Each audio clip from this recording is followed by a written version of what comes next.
Hello, I'm Eagle Gardens 1 on Instagram. This is fucking talking shit with Eagle. Guess it's a podcast tonight. Ah, just getting things warmed up and hanging out long enough for you, somebody to hopefully jump in. Nobody jumps in, I'm shutting her down, going back to work. How was your guys' Sunday? Stu Moo, Brittany Teasley, Aldridge, 25. How you doing?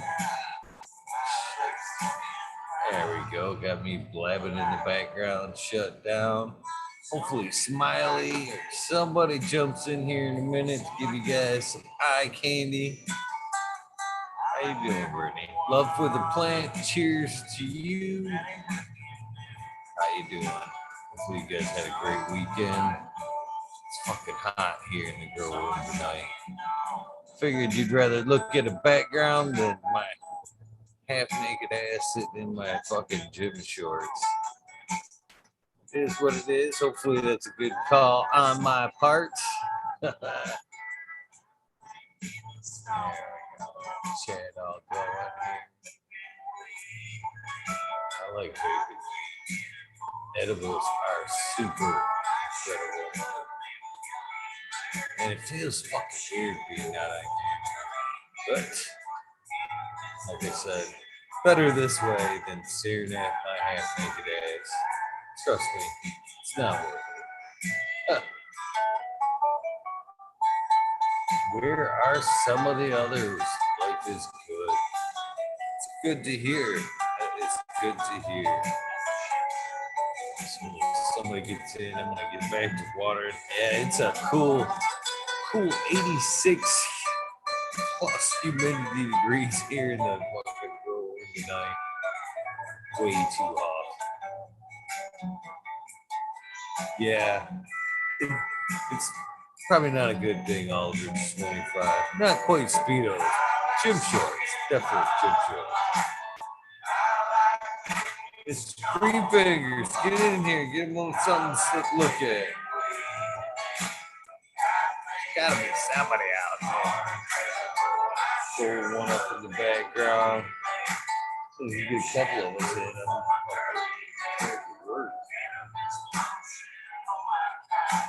These girls need to be watered. Still carrying buckets of water, which I don't mind, but fucking minute ago I just had one overflow because I fucking spaced it off.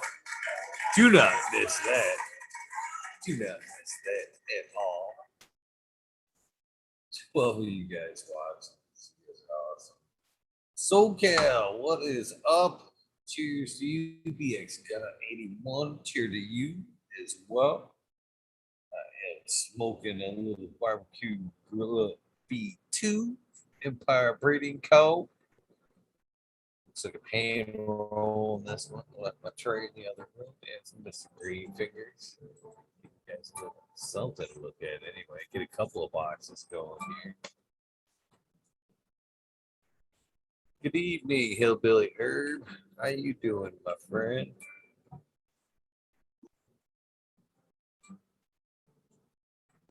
What's up, Mr. Green Fingers? Cheers. How are you? Doing, buddy? I'm good. Doing well. I'm getting my screen on. There you go. I couldn't see. Now I can see. How are you tonight? I'm doing good. A little warm, but I'm doing good. A little warm in the garden. It's not too often where we get like hot nights here in northern Michigan. I mean, very rare. But it's actually fucking like 74 outside. And I usually stay about 8 to 10 degrees hotter than what it is outside at night in here, at least. So it's 81 in my house right now. 86. 81 in the temp inside the house. I'm actually warmer than you tonight there, brother. That's crazy because that's right in front of the grow room. So like that's why it's so warm right here. It's like probably the temperature of my grow room. It's right next to thermostat pretty much. The tell-ups try to keep the temperature a little bit different, so it keeps it cooler out here. Because sometimes I like those plants to stress out a little bit. They stretch it out with that humidity. Got a little peek of the bald eagle there. Yeah, it's fuck it. Give you guys a quick. Oh, you can't even see it. There it is. 87.5 with 56 degrees or 56% humidity in the garden. Make a run into. Plus, I'm getting ready to dump water everything. So I'm sure a few extra degree or percentage in humidity here in the next few minutes after I dump around 20, 30 gallons of water. Yeah, that helps with the humidity a whole lot. It gets really, really sticky pretty fast. Like out here, it's fucking, yeah, it's nothing to what it should be. I just wet it down. I don't know. The plants are happy. Yeah. It's 91%. You got me beat on the humidity. Yeah, 92 now that I just stepped in here. I'm a 92 now that I just stepped in here. 91 again. I set it back down on something plastic. But I just wet all the rocks down. They're already drying up. Fucking, and this is outside in the greenhouse. So that's why it's so humid. Yeah. Fucking bugs keep jumping on my legs, damn it. Oh. Get out of here. Go. So how's your weekend been, my friend?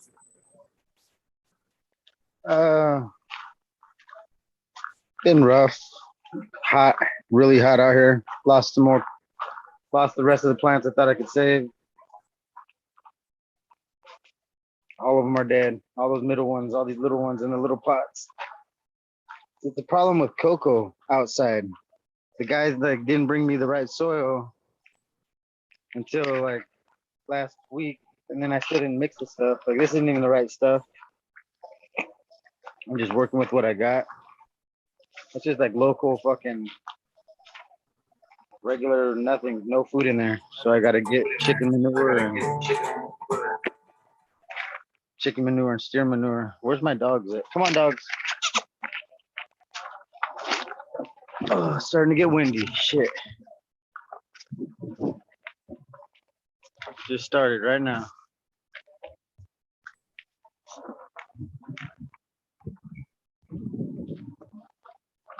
Yeah, we're supposed to get some rain here again. It rained all day, most of the day here. It's supposed to rain all day tomorrow. Nice. Well, it's not nice for outdoors, but like, yeah, that's nice for just weather all around.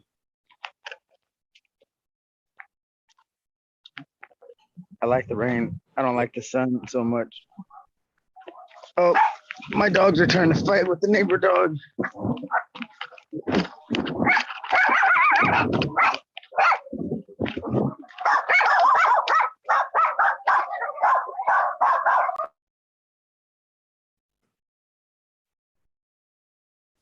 Man, dogs can be a little crazy sometimes. I was under the impression Mr. Automation was Freedom was going to be popping in tonight at some point. Cheers, Captain 420, J. Allen, Blind Cat 420, Hillbilly Herbs, Martial Artist 2012. Hopefully, you guys are doing well. Anybody else I didn't miss? Hopefully not. Aldrin's 25. Cheers to you, my friend. Again, happy anniversary to you. Hopefully, you have a good one. Southern BT Grower, cheers to you as well. And I hope everybody that went to the Rainbow Farms this weekend had a great time. Very much kicking myself from not being able to make it myself, but Smoke and Grow Fraser, how you doing, my friend? Those puppies are looking too cute, my friend. They are almost ready for their good home. I love them puppies. pups. You are gonna love them pups.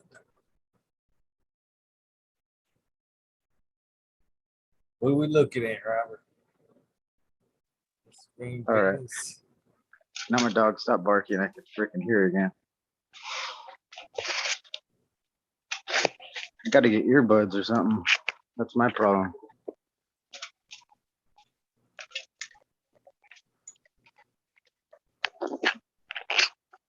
Here we go. Smoking Fraser was nice enough to volunteer to take a couple of those two pups I had. This one right here is a trouble fucking maker. He just wants to start shit. Like he won't give me 1 minute alone right now for some reason. Just right now. Like he knows I'm on. So he's like, I want to bark and make noise. Like, and I tried to play with him, but they don't want to play. He just wants to bug me. Just a little brat. I love him though.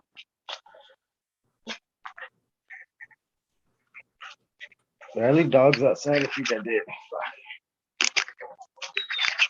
Decoration. Day of the Dead. Crosses and stuff. Yeah, this thing got big all of a sudden, this little veg area.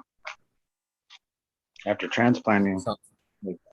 So Cal be jumping on in a minute as soon as he finds his earbuds. Oh yeah. I wish I had a pair of earbuds and I can't find them. I'm like, man, I can't find them anywhere. I don't know where the hell they are. Otherwise I'd be able to hear better. They do make it nice. Or easier, that's for sure. Mine just fucking died on me.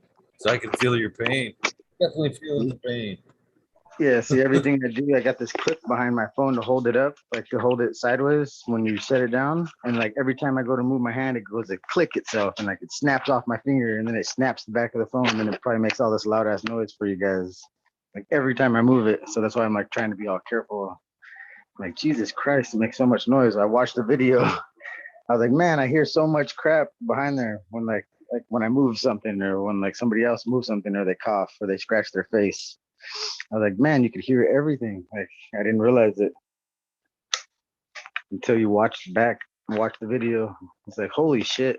Like even when I scratched my beard and I was too close to the screen, I could hear like, holy shit.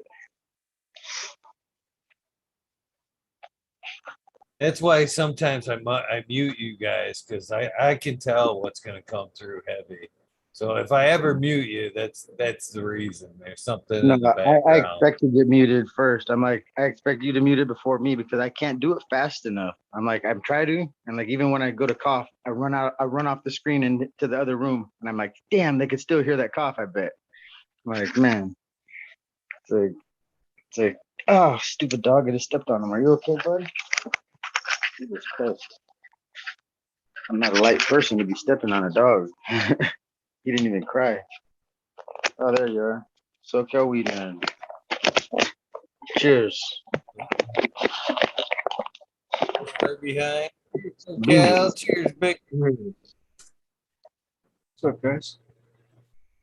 How do I get my camera back? Right on. Cheers, Bingus. Cheers. It's the Cheers, dingus. three gnomes from Eagle's Garden. There you guys are, man. Social It's weed another hot night here in the garden, Bingus. SoCal. I figured I'd throw up the gnomes rather than make them look at me fucking half naked in the garden. Nobody wants to see that. They'd rather look at the gnomes any day. Oh, I kind of like those tattoos, but Your gnomes are from a different gang than mine. Mine are from a whole different crew. how's it going, Green? Race too. Those are actually my gnomes too. Yeah, Some my are actually actual gnomes are like. I should bring them in. I don't know why they're outside. 1 minute. Cheers, chat.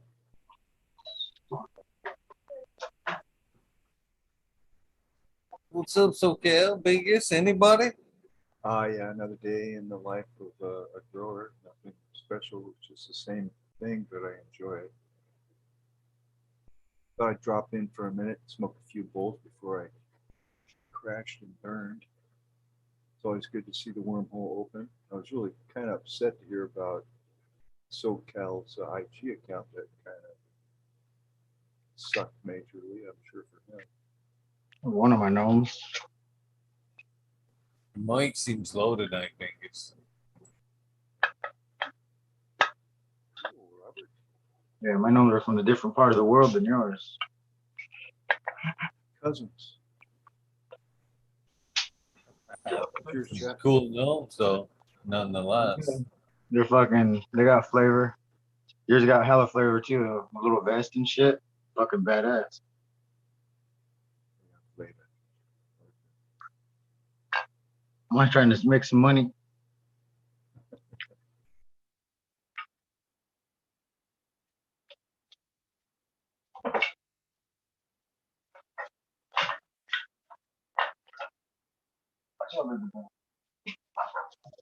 No, no, no, no, no, no, no, no, no, no, no, no. Mine Cat 420, how are you, buddy? Stu Mo, how are you? Jess and Bean, cheers. Martial artist Sensei, how are you, my friend? Greetings. Your Jeff. mic is super low, Bingus. I don't think it's just me. I think your mic is low. Something's wrong. Let's double check the settings. There's the Bingus I know. Microphone, there we go. Okay. Is that better? Yeah, that's better. A lot better. All right, thanks. Thanks for the tip there. Sometimes the Zoom doesn't, it picks up my webcam mic and not my Yeti. Oh well. It's all right. It's okay. It does that with you. Yeah, they did say Bingus's mic is low. Little gesture, thank you, sir. Southern BT grower. How's it now, guys? Everybody hear me in the chat? Not that I have a whole lot to say tonight, really. I just want to smoke a bunch of weed with all you all. With all you all? With you all. Can't even speak. We'll take the bulls, but we would also like to hear you if you got something to say. Yeah, for real, it's Bingus. I think you guys have heard it all. I'm up here so often that you've heard every story I can pull out of my Bingus bag of Binguses. All right, I think I'm finally got this thing figured out. I was having some technical internet difficulties. How's everybody doing tonight? Good to see you, bud. Cheers, okay. Not much. Kind of finally got out of the house for the first time today, man. Took the dogs out and drove them up to the mountains and, you know, up in like some cool little spots right up here and let them go roam. It was pretty cool.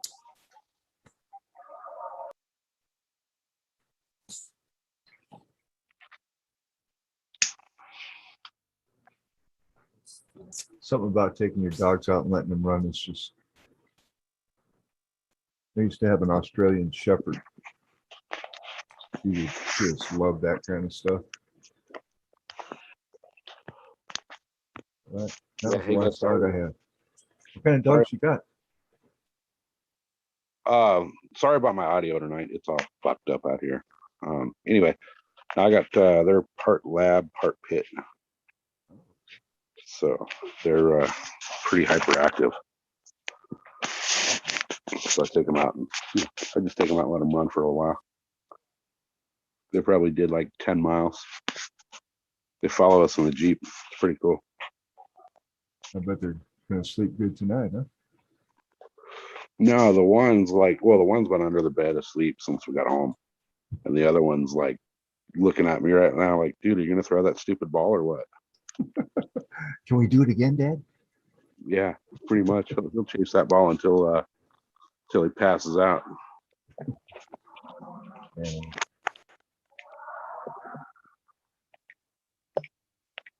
So yeah, I was able to listen to you guys while I was trying to get this internet thing coming out. I heard you mention my IG. Yeah, that's Yeah, I don't know what happened, but some little bitch out there decided that they had something against me and decided to somehow, some way get my account shut down. So it's not even stakeable. Everybody that followed my other account, you can't even find it anymore. It's just gone. I could tell you some stories, but Yeah. that's Well, the part that pisses me off is like the 5, 6, 7 years worth of pictures on there. yeah, exactly. All the content. Right. So what's going Bill. on? What are you up to, Eagle? I'm just fucking sitting here trying not to sweat my ass off, do a little water. Yeah, I heard you guys talking about that. You guys are hotter than holy hell right now. It's like 63 outside. Perfect. I'm standing here in no shoes, pair of shorts and t-shirt, and perfect. 74 outside, 7 where I sit, 56 humidity. That sucks. Okay. Wouldn't be so bad without the humidity. Cheers, Red Pill. Hey, what's Nice up? to see you. Red Hill. Nice What's to going on, see you man? guys. Nice to see you guys. Nothing much.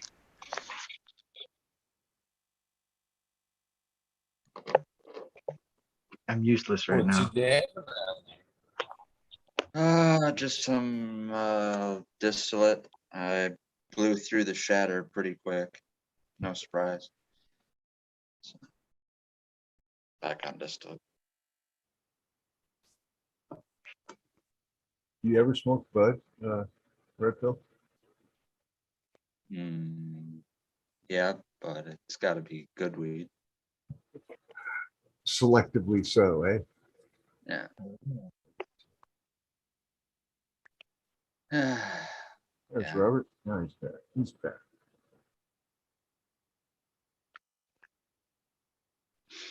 Yeah, so Cal, I get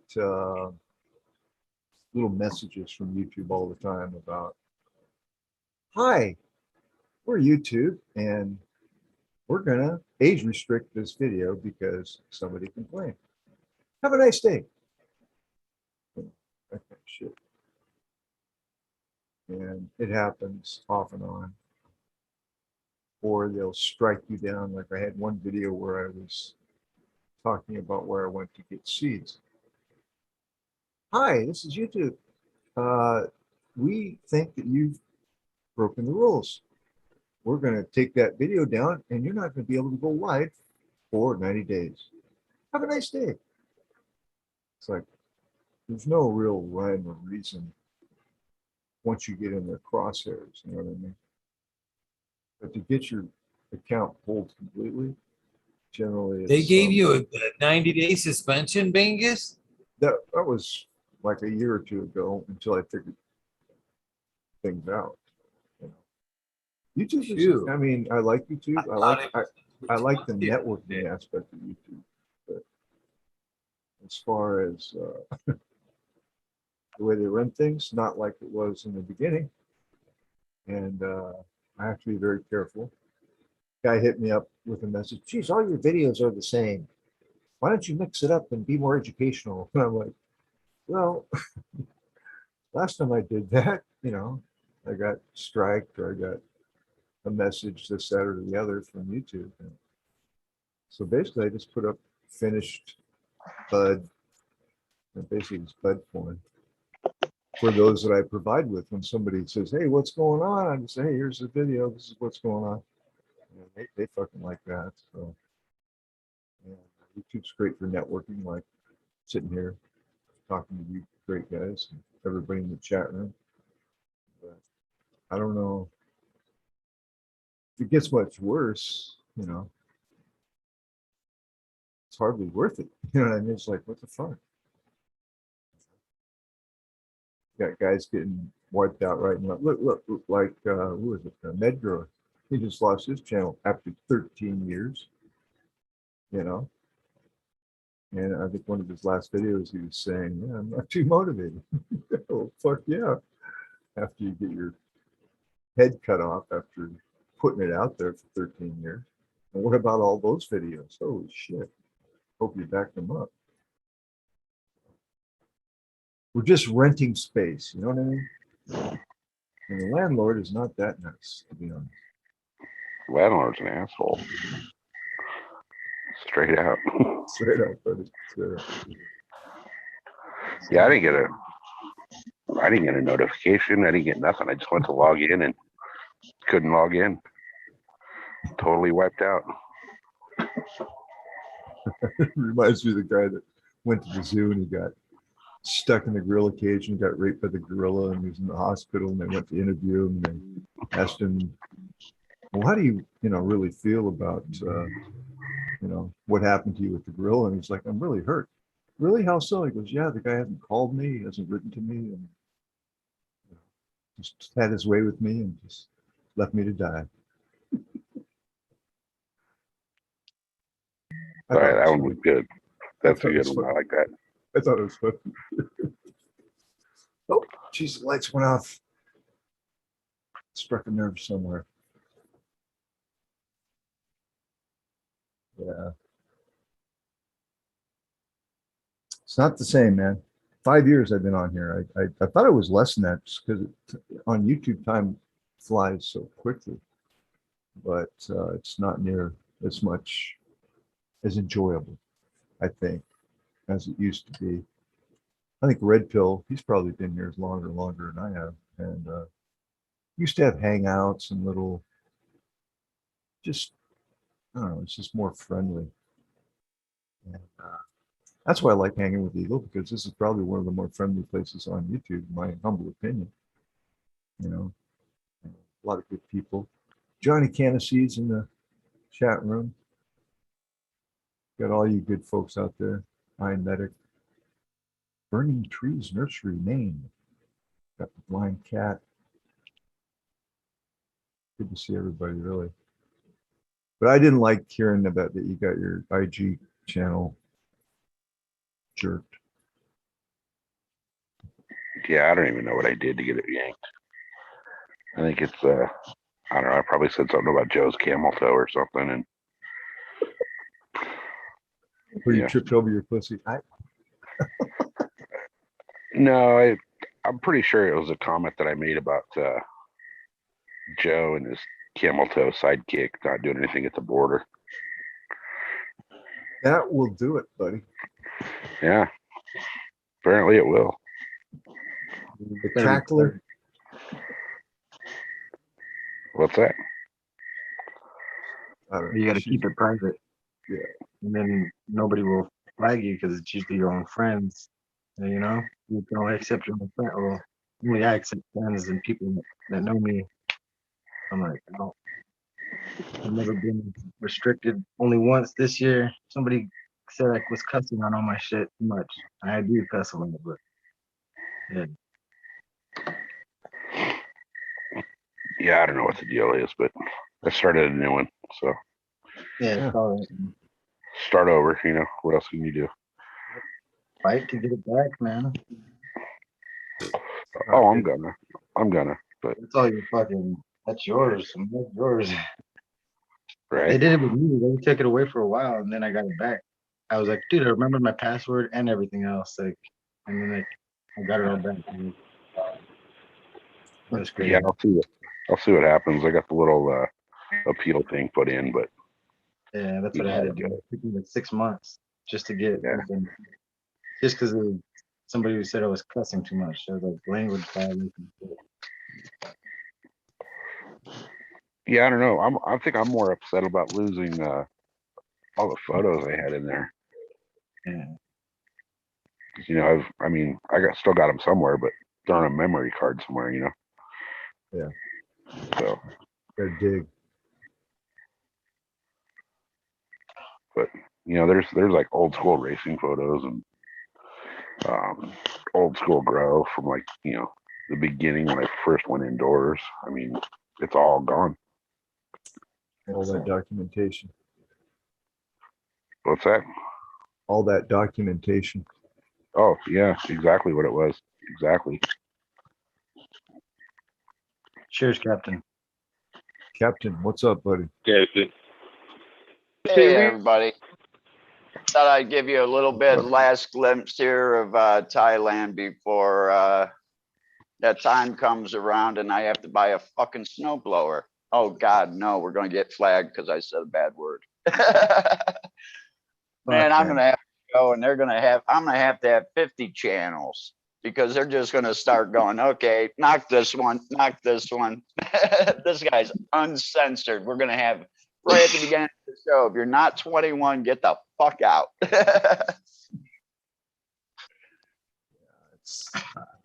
But you know, I figured I'd show you guys a little bit of what I'm gonna miss the most. And that's that beautiful blue sky back there. Yeah, I'm not gonna miss that. It's you know, 90 some degrees and humidity's in the 90s, and I've got a big fan on me here. But you know, I'm gonna miss paradise. I bet. But you know, I'm coming back to Michigan to hopefully do a dream, something that I've had planned out now for over 20 years. Excellent. So we're gonna give that a go. And you know, with Michigan and Michigan laws, I don't know why everybody's bitching, because now a Class C license in Michigan for 2,000 plants is $40,000.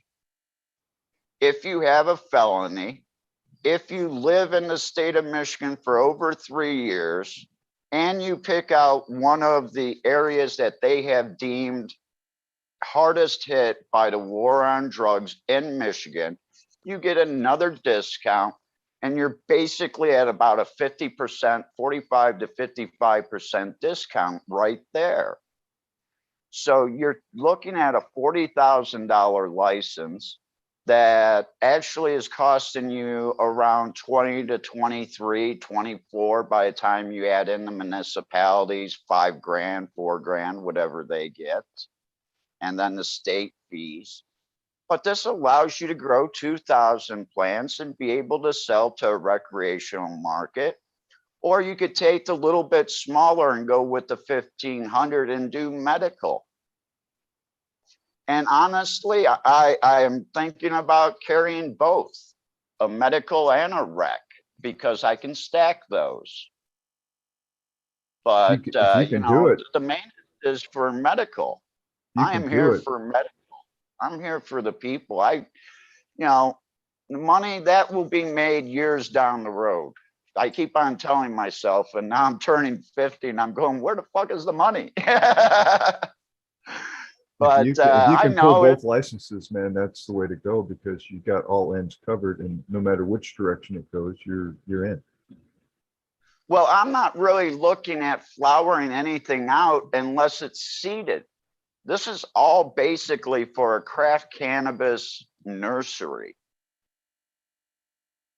That's my idea. My passion is genetics. My other passion is making clones. Why? Because it's gratifying to see something that you cut, and within anywhere from 4 days to 8 days, some take 12 to 14 days to root, but it's that instant gratification of, I did something, I made something, something's living from what I did. Hell yeah, I did something wrong and I didn't fuck it up.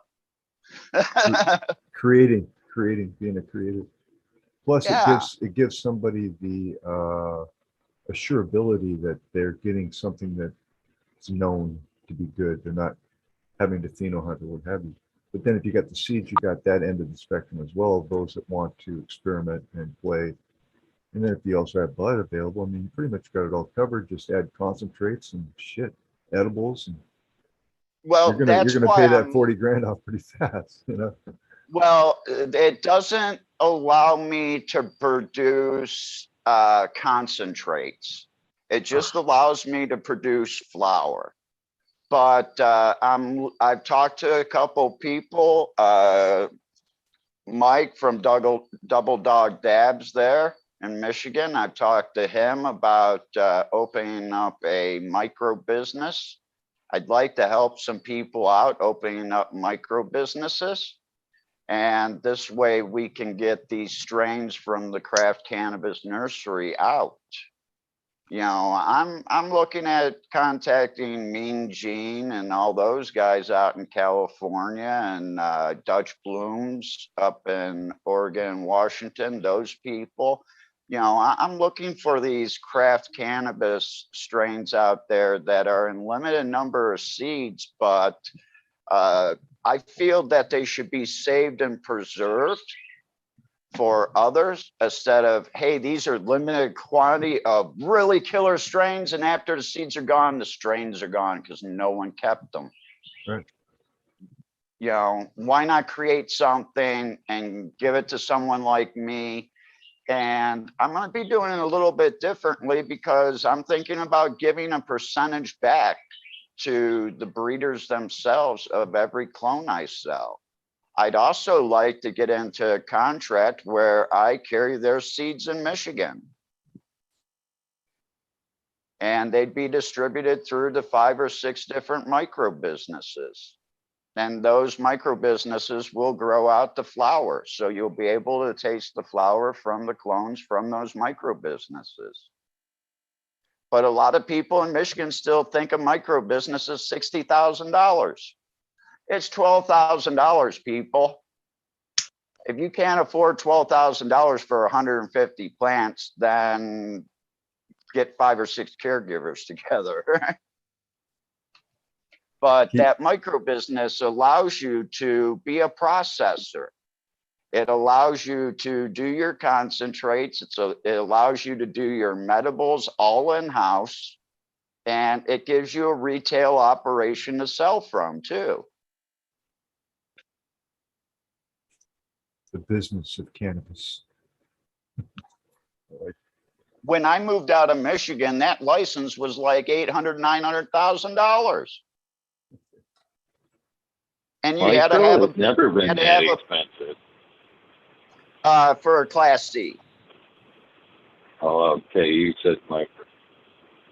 Yeah, that was at the end. That's when I brought up that it's only $12,000 for the micro business today. But the Class C license was $800-some thousand when they first came out in 2016. It's one of the reasons why it kind of pushed me out. Yeah, I don't remember it ever being that. Ever. Okay. Well, it's been a few years, Eagle, and you know, I was dropped on my head. I'm not all here all the time anyways. But I do try to give as much correct information as I can. And if I ever give any incorrect information, people, please feel free to correct me, because we're all not perfect, and I'm still Modern learning every Genetics is day. in chat right now saying if it was that easy, he would already be in business. Call Matt Abel. Yeah, friend of mine as well.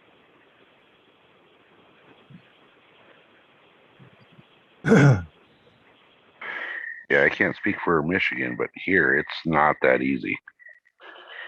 There's red tape that has red tape that has red tape on it. You got to go through. That's why you pay the right people and you let them deal with the red tape.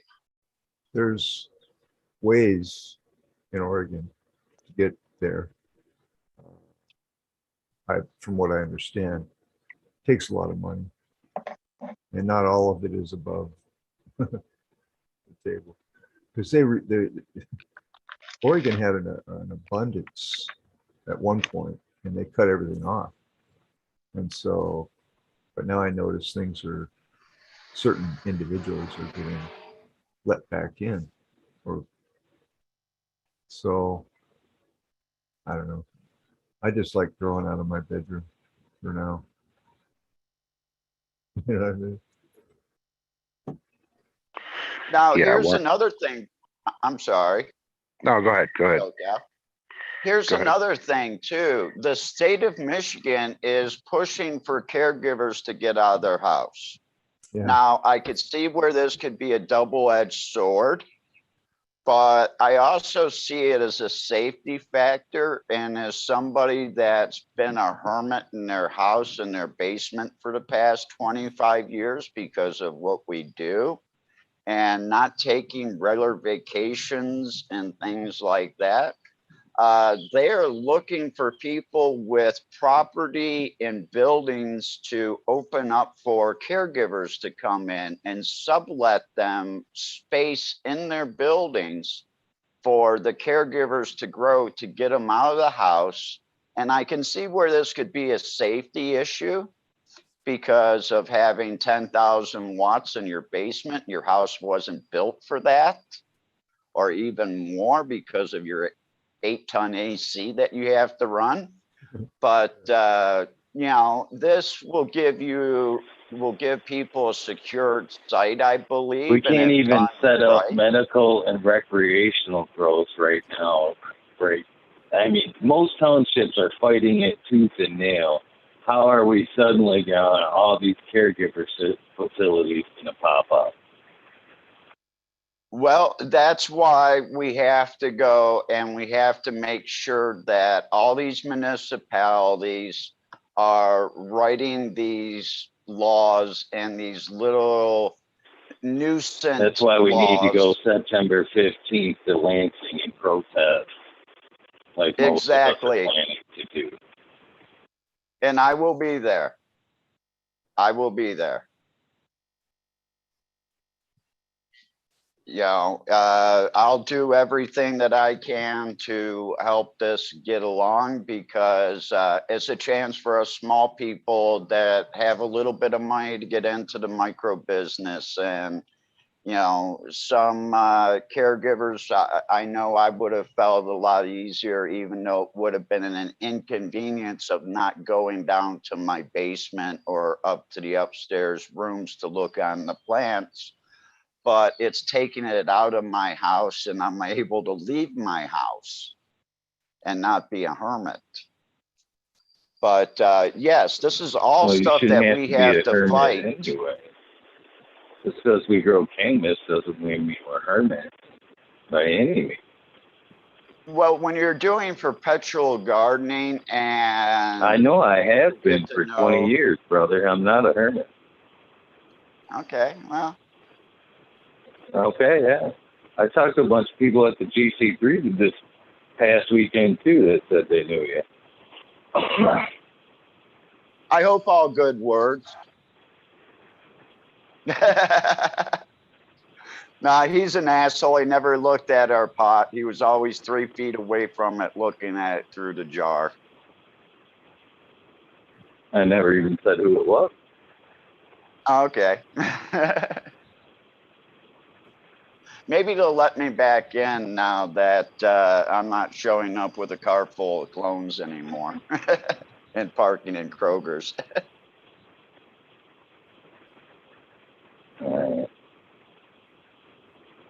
But I really enjoyed that place. GC3 was a great place. I enjoyed going there almost every day for a couple hours a day, hanging out with Mike, hanging out with Carla, seeing what was new in the room.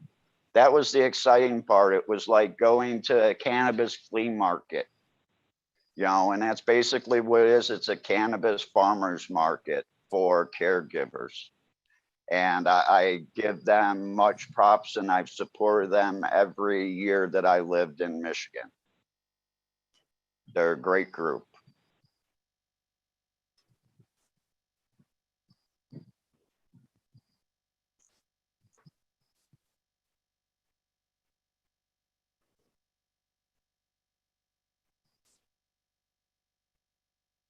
So that long period of silence, I must have been called an asshole a lot.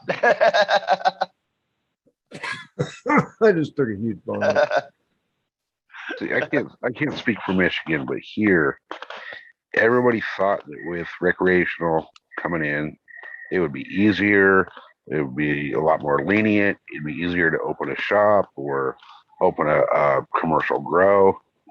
It's not. It's 100% different. It's harder to actually do it with recreational. So, like I said, I don't know about Michigan, but here it's only certain people are going to get a grower's license. Only certain zones, like depending on where you live. For instance, the Mendo dope guys, they have been growing in the same spot for 20 some odd years, and they're not allowed to grow there anymore because of the recreational and the way the zoning works. So a lot of these people think that, oh, I can go get a warehouse. Well, if that warehouse is within a certain distance of certain other things, you can't. You cannot get your licensing until you have everything in place from your actual place right down to your electrical. Everything has to be inspected. And a lot of these inspectors will not pass you off because even though they say it's legal, there's a lot of people against it. And the people that are against it, believe it or not, a lot of them are the growers because of the way the laws pushed out the old school. You hear about the Emerald Triangle. Well, they got pushed out for Philip Morris and Johnson & Johnson and, places like that it's big pharma. He's exactly right. It's the money. The little guys with the experience, with the knowledge, got pushed out. Now, the only people that are going to get a license for a big commercial style thing like you're talking about, you're going to have really deep pockets and a badass lawyer. That's the only way you're going to get it. And if you do, there's going to be so much regulations that it's going to be a nightmare to even keep it going. Totally agree. And if you're in Michigan, one of the best lawyers in Michigan, I don't shout out a lot here, Matthew Abel. He's ran Michigan Normal. He's been the president of it for the past 10, 11 years. He's just now stepping down. I met Matthew years ago at Hash Bash. I met him periodically, and then when I moved to Michigan and started hanging out with DJ Short when his father was sick there, I was invited down to Matthew's place. He has a little get together there, and I got to meet him, and he's a really good guy. He's not going to steer the common person away or the wrong way, and he'll flat out tell you if it's possible or not. And if anybody is looking into this, please give Matthew a call there in Detroit. And I think he's one of the most qualified people to help you out in this. He's going to be helping me out and walking me through this whole process myself. See, here's the thing that everybody's missing is that to do this, you have to have lawyers. How does that possibly make it feasible for the common, everyday, 9-to-5 construction worker who wants to go into this? You can't. You're you need about $40,000-$50,000, really. Right. And right now, how many people have 40, 50 grand just sitting in the bank that they can dedicate to that? After the way the last year's gone, people are scraping to figure out, pulling out of the retirement funds. Honestly, I think you need way more than that, my friend, in real out. But as humans, Thanks, Eagle. you know what I mean? We our expectations are here, and when we jump in, reality is somewhere down here. And what SoCal is talking about is the politics of money. It's always about the money, and especially if you've got the opportunity to make literally billions, they're going to want theirs up front. And who are they? Who the fuck knows? But you will run into them. You know what I mean? And through your lawyer, who also is going to ask you to bend over and touch your ankles, I'm sure he'll find the right doors to open. But if it was 40 grand, everybody'd be doing it, bro. Seriously. And I'm just saying, based on just of my business knowledge, I've owned businesses and what have you in Oregon anyway. You don't, dude, everything is pay me, pay me, pay me every inch of the way. And it's, yeah, they advertise like 40 grand, but at the end it's 400,000. You know, and it's like, what happened to the 40 grand I was estimating? So it's like we've got to be extremely prepared if you want to do it 110% above board. And somebody in the chat, I think it was Integrity Farms, or was saying, why would you want to go legal? I mean, it's again, I mean, I'm 100% legal, but, and I've thought myself, geez, I could take this to the next level if I wanted to. But then when I start adding all the bullshit that I know, because I've owned businesses myself, and then you take the cannabis business where they know you're going to make at least millions, they're going to fuck you.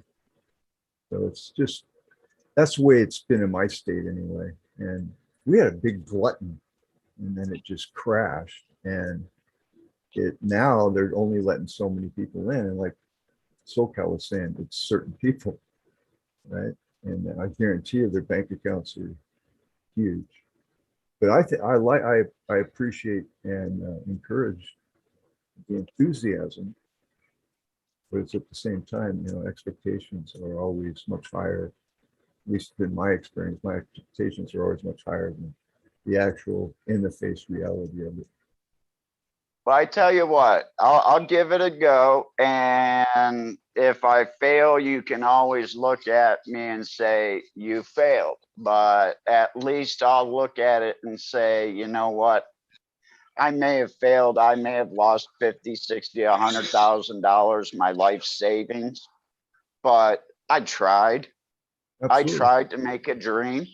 Absolutely. And Absolutely. that's I would never, all it number one, is. hey, number one, I would never say that you fail. I would say, nice try, good job. Let's stick Try with it it. again. Yeah. So there's no failing. It's all experiences, bro.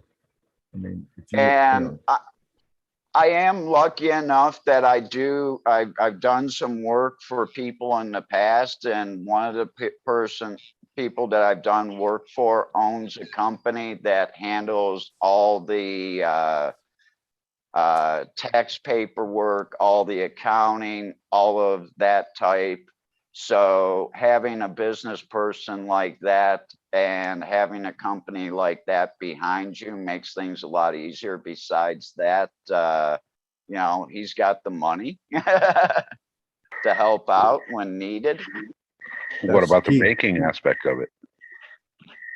The banking aspect of it is another huge loophole that you got to try to find. Most places you cannot have a normal business banking account. Banks Yeah. will not deal with you. So how are you going to get around that one?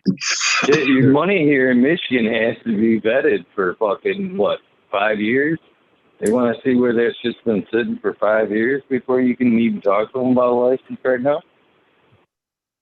Until the banks jump on board, the only way you can get it done is to pay much higher fees through secondary financial institutions that have deep pockets.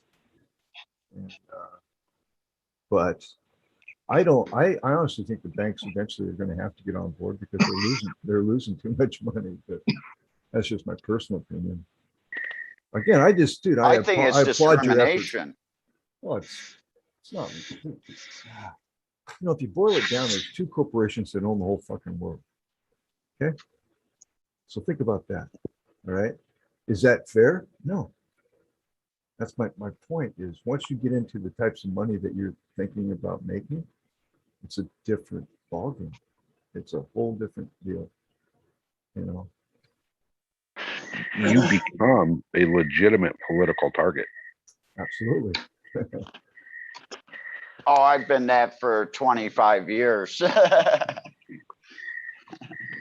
Volunteering with Normal, and you know, they always looked at me. going to festivals, driving a green van with yellow lettering that said normal on the side of it with a big, 3-foot bud on the side of it and big yellow print. That made me a target already. Don't get the idea. Don't get the idea that I'm down Oh playing no, your idea at all, because I'm just saying I've had to be realistic. I'm first guy to jump into excitement about a thing. Modern genetics. I talked to him and his struggles because I was excited. All right, to see, is there something there, right? And he's struggling, and it's just money. It always boils down to the money. My last attorney, when I was in trouble, when I went ahead in front of the judge to be sentenced, I looked at him and I go, this is just about the money, right? And he goes, it's always about the money. And when you get up in front of a judge and they're sentencing you, the last thing they want to hear is your excuses of why you shouldn't have to pay the penalties, whatever they may be. All right. That's the last thing they want to hear. And that's the first thing they always hear. So when I went up from the judge, I says, all right, what do you got to say? I said, basically, I'm just here to pay and make amends. That's all I fucking said. And I got the absolute minimal penalty. All right. And she looked at me like, that's it?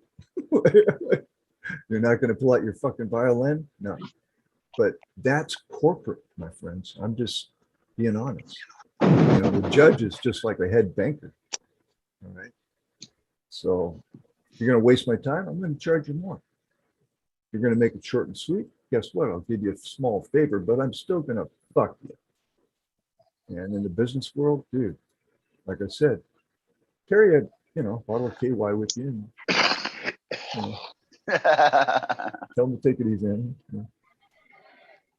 KY and wet wipes.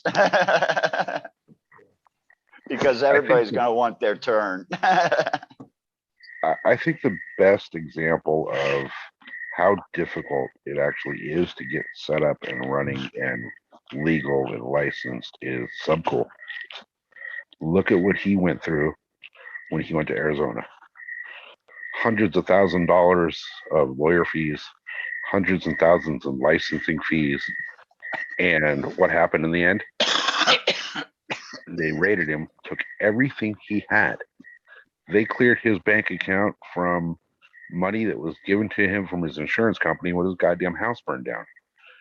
They seized the vehicles that was bought from that same insurance money. He was legal. Everything he was doing was he was trying to be on the up and up about everything. And they came in overnight, swooped in on him, and it just ruined him. Took everything he had. What did George Carlton say? It's a big club and you're not in it. Right.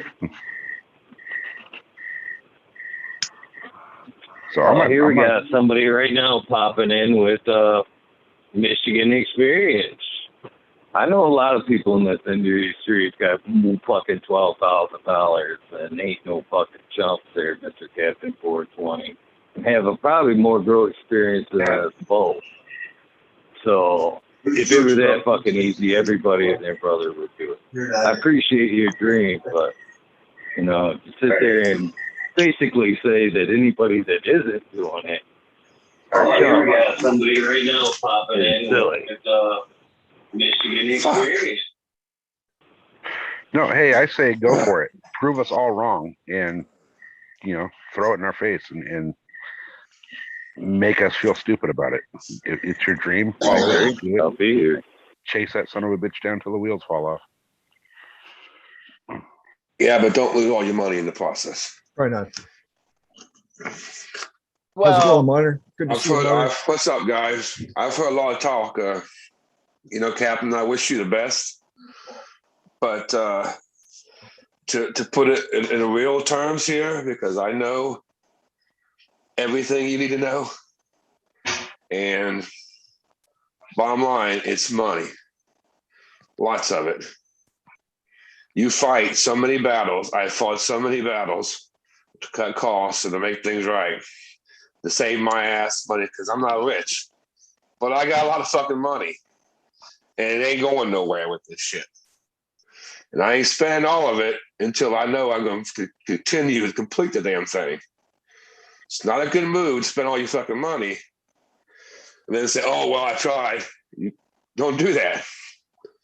You got to make it through. Got to complete. You got to know you can do it. And it ain't easy. There's a lot of people that are going to come out there and give you a lot of fucking money. I had people offer me $3 million. Why? So they can steal my business. Don't let that happen. They will do it. And it's not an easy thing to fight. I got approved from the state, and my attorney says, oh, you're all good. You passed the hard part. I said, you ain't even seen the hard part yet. The hard part, you got to buy a building. You got to pay for that building cash. You ain't getting no fucking loan on anything. You got to if you got to build a building or buy a building, you got to upgrade that building. They make you do dumb shit like put a fucking parking lot in where you don't need a fucking parking lot. They make you put in things that you don't fucking need, but you have to do it in order for the city to say, okay, now you can do it. So if you want to know anything about how much it costs or what's got to take to do it, I know everything. And I'm to the point where I had to revert and go back and try to be a caregiver there. Because a caregiver is not requiring me to do all that shit. Only my legal grow does. So I'm trying to get that so I can use that to my advantage, that I can produce product and have something to give to someone and say, hey, look what I got. I can produce. Give me some money so I can get this building done. And I got plenty of money. I got a lot more money than you're talking about. And it's just bottom line, it takes a shitload of it. If this got marijuana tag to it, you're going to pay your ass for it. It's just a reality. I've been through it. I've been fighting it for 2 years. So I know exactly where you're coming from. I wish you the best. I just want you to totally understand realistic what you're talking about. I mean, I'm out 100 and some grand, and I ain't got a lot more to go. And I ain't spending it unless I know I can complete. Now my process is to try to go to caregiver, and they won't allow a caregiver. You're talking about putting, people don't want it in the house, but they won't allow me to have it in the building because of the stupid ordinance they have.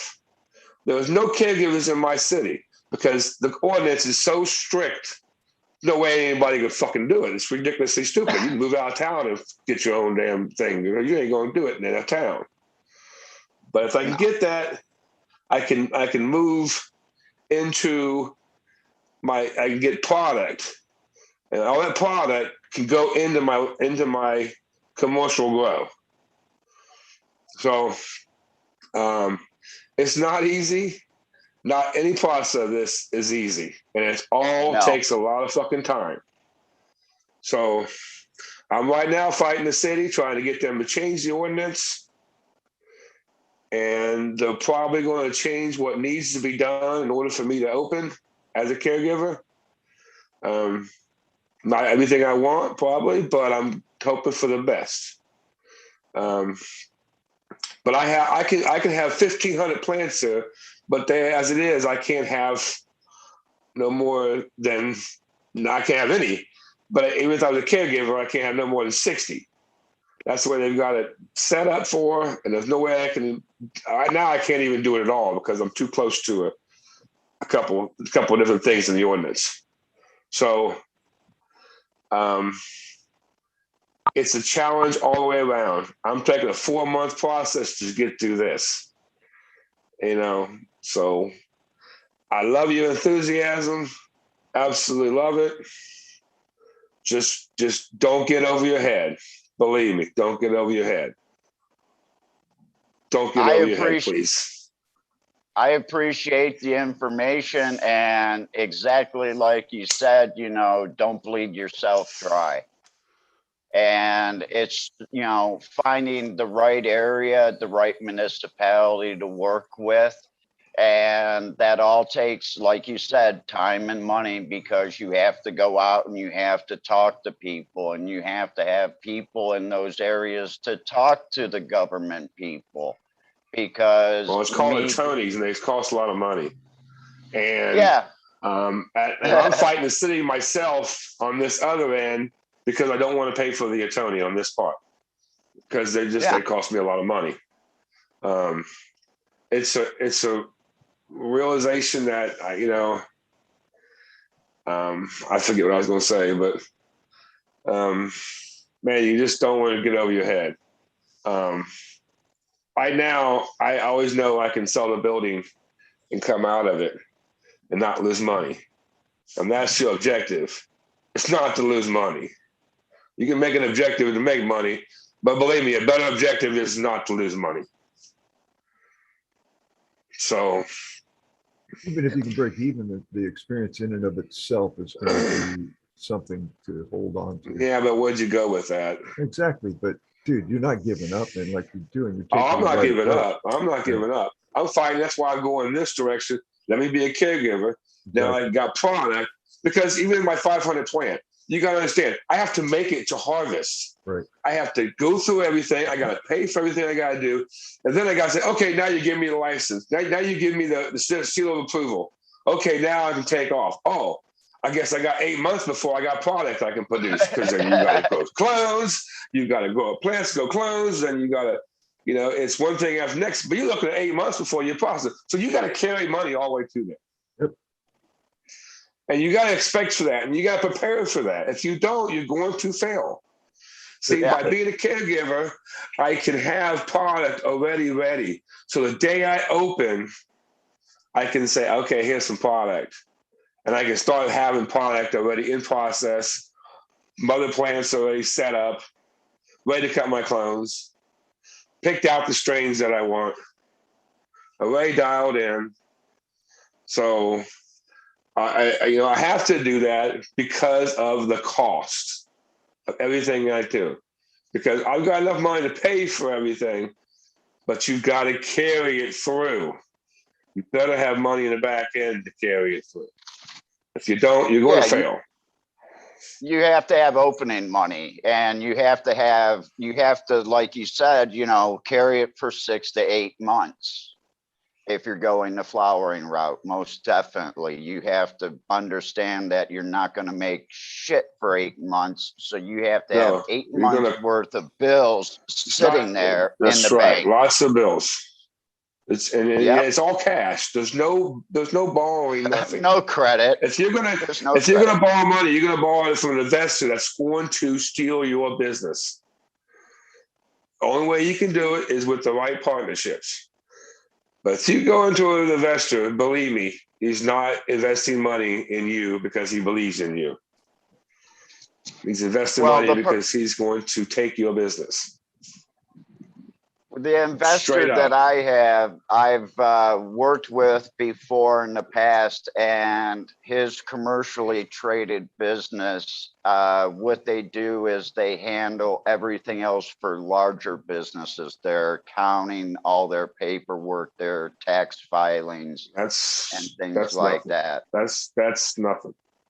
But what it allows me to do, though, is concentrate on one area, and he concentrates on all the paperwork and dealing with the lawyers, because that's what he's been doing for the past 35, 45 years. That's not my forte. My forte is growing. His is the business end. And I've done this before. Well, I want to be clear with you. If you think he's just taking you in and because you know how to grow, you're in for a rude awakening. He's going to take your business. It's as simple as that. It's not. If you can't put in, I even told other people, I don't need you to teach me how to grow right now. I need money. And so if he's putting all the money in it, it's his business. Right. It's not going to be your business, guaranteed. If he's putting all the money in, it's not going to be your business. And I believe in it. I don't want to be mean. I want to be real with you because I don't want you to lose money. Don't want you to lose money. You work too hard for it. You're living really nice there and fucking living it up where you're at, dude. And to be honest with you, I'd live it up till it's fucking gone. Don't fight a battle that you don't need to fight. I forget the name of the sure would dispensary. I like to be where you're at right now and living it up, working instead of doing what I'm doing. I forget the name of the dispensary there was in California. They were underground for years, and all they did was stack and stack and stack and stack. And then when they wanted to go get real, because they knew exactly what modern genetics is talking about in SoCal and everybody that's done any kind of business. You hit a wall that only requires the deepest pockets you can. And here's the thing, brother, and you have an investor. I know a lot of investors, and it's like banks. They're the worst investors because you got to basically not need it in order for them to give it to you. So, all right. So, and they're the biggest thieves. Second biggest thieves are the guys that think that yeah, just trust me, I'll handle your business. And next thing you know, you're driving that KY jelly again. You see, so I'm just cautioning you, my friend, because I've been in business a long time. I mean, I've been screwed hard enough to know that it actually can happen. It actually can. And, so be careful. I want to throw this out there. Anybody that wants to give me information because they've gone through this or they're going through this process, please feel free to send me all your thoughts and your information and the bullshit you've gone through. You know, because I'd like to hear it from everybody because I want to hear everybody's story so I can, possibly prepare for these things coming up and have it maybe I couldn't do it in a conversation to prepare you. Let's load a text. I mean, it's just so much that you've got to deal with. And like I said, I got pockets. But how long have you been in Taiwan, Captain? I've been here in Thailand now for I was back and I renewed my driver's license and everything, but I've been living here on and off now for over 3.5, almost 4 years. It looks beautiful there. It is, but I can't grow. Experience on a large scale in 4 years. No. And with such a large scale, you're not going to be able to take care of all that yourself. Whether you I'm a 2,000 plant facility. And at what I'm looking at doing is probably going to take 15, 16 people. A lot of people. It's a lot of people. Yeah. If not up to 20 to 23 people. That's too many people. I understand this because, I'm not the person to run the front office. I'm not the person to do the paperwork. So I need someone to do that. I understand that. It's a very important part. It's a very important part. It keeps you out of trouble. Even if you have someone else do it for you, you better look over his shoulder carefully. Seriously. That's right. If you leave that to somebody else, they're going to take your money. And we're just trying to be real. But we really want the best for you. Dude, when I first got into business, I think I was like 23, all right? I didn't know shit about what you remind me of that time. I actually went to college and took several courses just to get the basics of what I needed to look for. And even then, it's slippery as fuck because you're dealing with people that are experienced with rookies, right? And how to pick their pockets. It's unfortunate, you know, and that's how it is. And that's why I'm saying, you're coming back to America? Really? It's like, That's it's it. beautiful there. Yeah, what Come the back fuck here. for, man? You smoking weed? Fuck, it's all good. My father's sick. Oh, Well, that's a not good bad. reason. That's not That's a good good. reason. And Hate to hear my that. father asked me, and my father doesn't ask for anything. Well, So you be there for your yeah, father. I dropped Yeah, my dreams. I dropped my Well, dreams to come back to fucking snowy ass Michigan and Ohio. But you know what? We do what we do. I took care of my grandparents because they took care of me after my accident. You know, I helped them Yeah. get on with life until the end of life. And, you know, the other day I dropped some money in an auction to help Nick, you know, and there's someone on this program that I'm sure if I would have asked him, he would have gave me the genetics, but I bought them everybody here will. because We'll it give it to you. helped Nick out. We're But all here to help you, and we wish you the best. We don't want to destroy your dreams. We just want to keep you in reality. oh, believe me, That's all. and please, that's what I'm asking is everybody share your experiences because I want to be prepared. I don't want to get hit in the face or blindsided by something. And believe me, No. the partner that I have is solid. He's solid. I know that. I understand that you feel that way. But when it's somebody else's money, it's somebody else's business. Well, the way I have it kind of drawn up, his money that's invested is his money. And just like you said, a lot of the money that he'll be putting up is for the buildings and property. And this person understands that if you buy the property right and the right property in the right areas that will be zoned like out in industrial and commercial areas, then he will get his money back eventually on the property. Mm-hmm. So, Mm-hmm. you know, he does understand that part of it. And that's basically what I'm looking for because the equipment that's going to go in is not what you're going to put in a flowering facility. The lights are going to be 40%, 60% of what you would have put up. So my costs are a lot smaller, and I've looked at that. And the product that I'm going to be putting out takes 2 weeks to process, not 2 months or 70 days, because I run 70-day plants. I don't run 55-day plants. You're gonna have to mother them up for them cuts. Every plant count is going to be used as a mother. So everything underneath 8 inches doesn't count as a plant.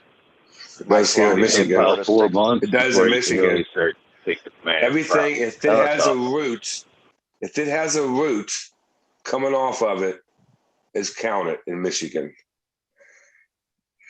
It needs to be Until they change 8 that. Until they change that. That's the Matthew same told old. Hopefully me- they'll change that.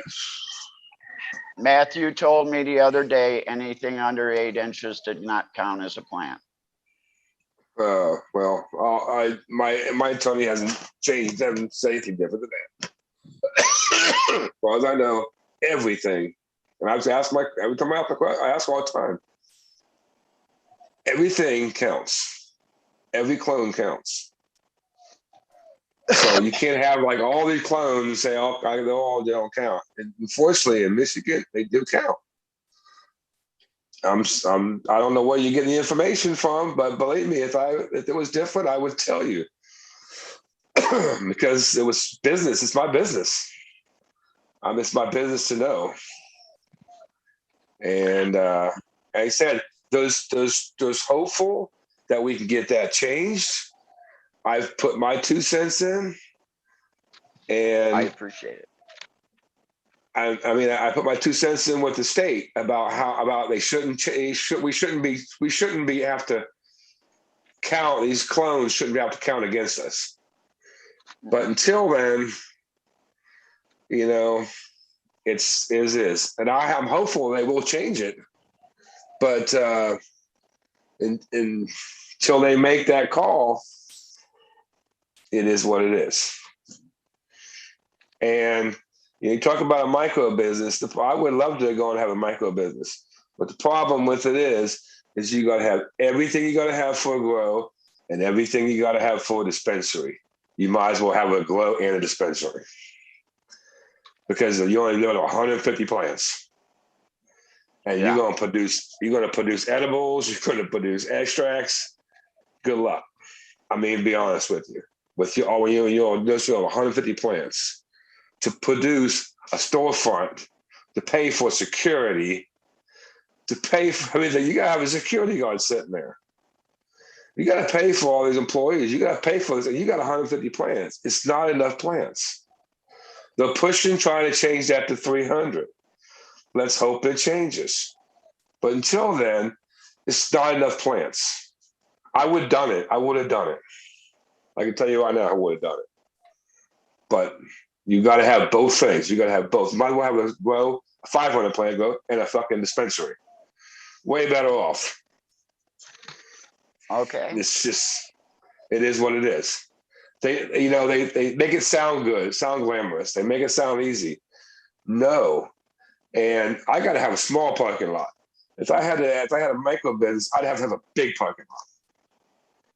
You know, these are the things they're going to make you do in order to have that. Now, if you can get lucky and find some type of, I'm not should say municipality, I should say some type of township that would allow you, that is all not as stringent as some of the cities. But the city I'm in is absolutely a good city to be in for a grow.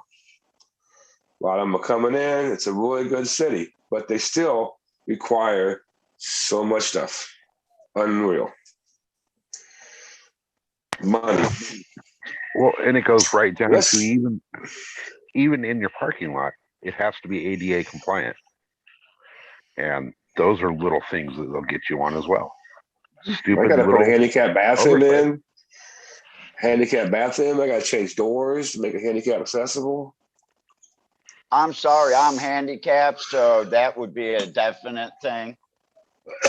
And there will be Well, more it's just a handicap requirement. spots. It's just a requirement. I'm saying it's a requirement. They're going to make you do it. Hey, Captain, good luck, buddy. I'm going to get out of here, you guys. Modern Genetics, keep up the great effort and fight, my friend. Good to see all you guys. Cheers, everybody. I am. All right, man. Have a great night. Peace, Good to Bingus. see you, Bingus. Like Vegas. Hey, Modern Genetics, I love all the information, and you just brought up the 500 plant count.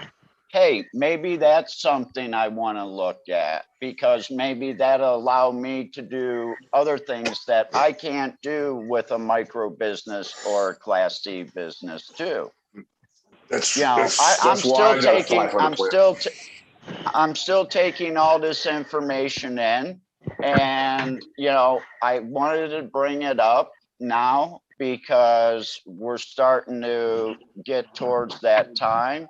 And I'm the type of person that tries to gather as much information as I can from as many different people as I can. And that's what I do. And it's just like what everybody should do in their grow room. Talk to every grower you know and pick out little things from each grow and say, hey, if I do this, I can increase this. You may not agree with the person's entire grow, but just like the way I take clones underwater. A lot of people have now started doing that. And, you know, this is just one thing out of 25 years that I've learned that people are maybe trying. So, you know, it's a Well, learning just so you process. know, if you have 500 plant, you can only sell to dispensaries. You can sell to processors and dispensaries. I'm not even sure you can sell to other grows, to be honest with you. Just the No. way And that's it's who's going going to buy right your now. clothes. You can't buy them on the street. You can't buy.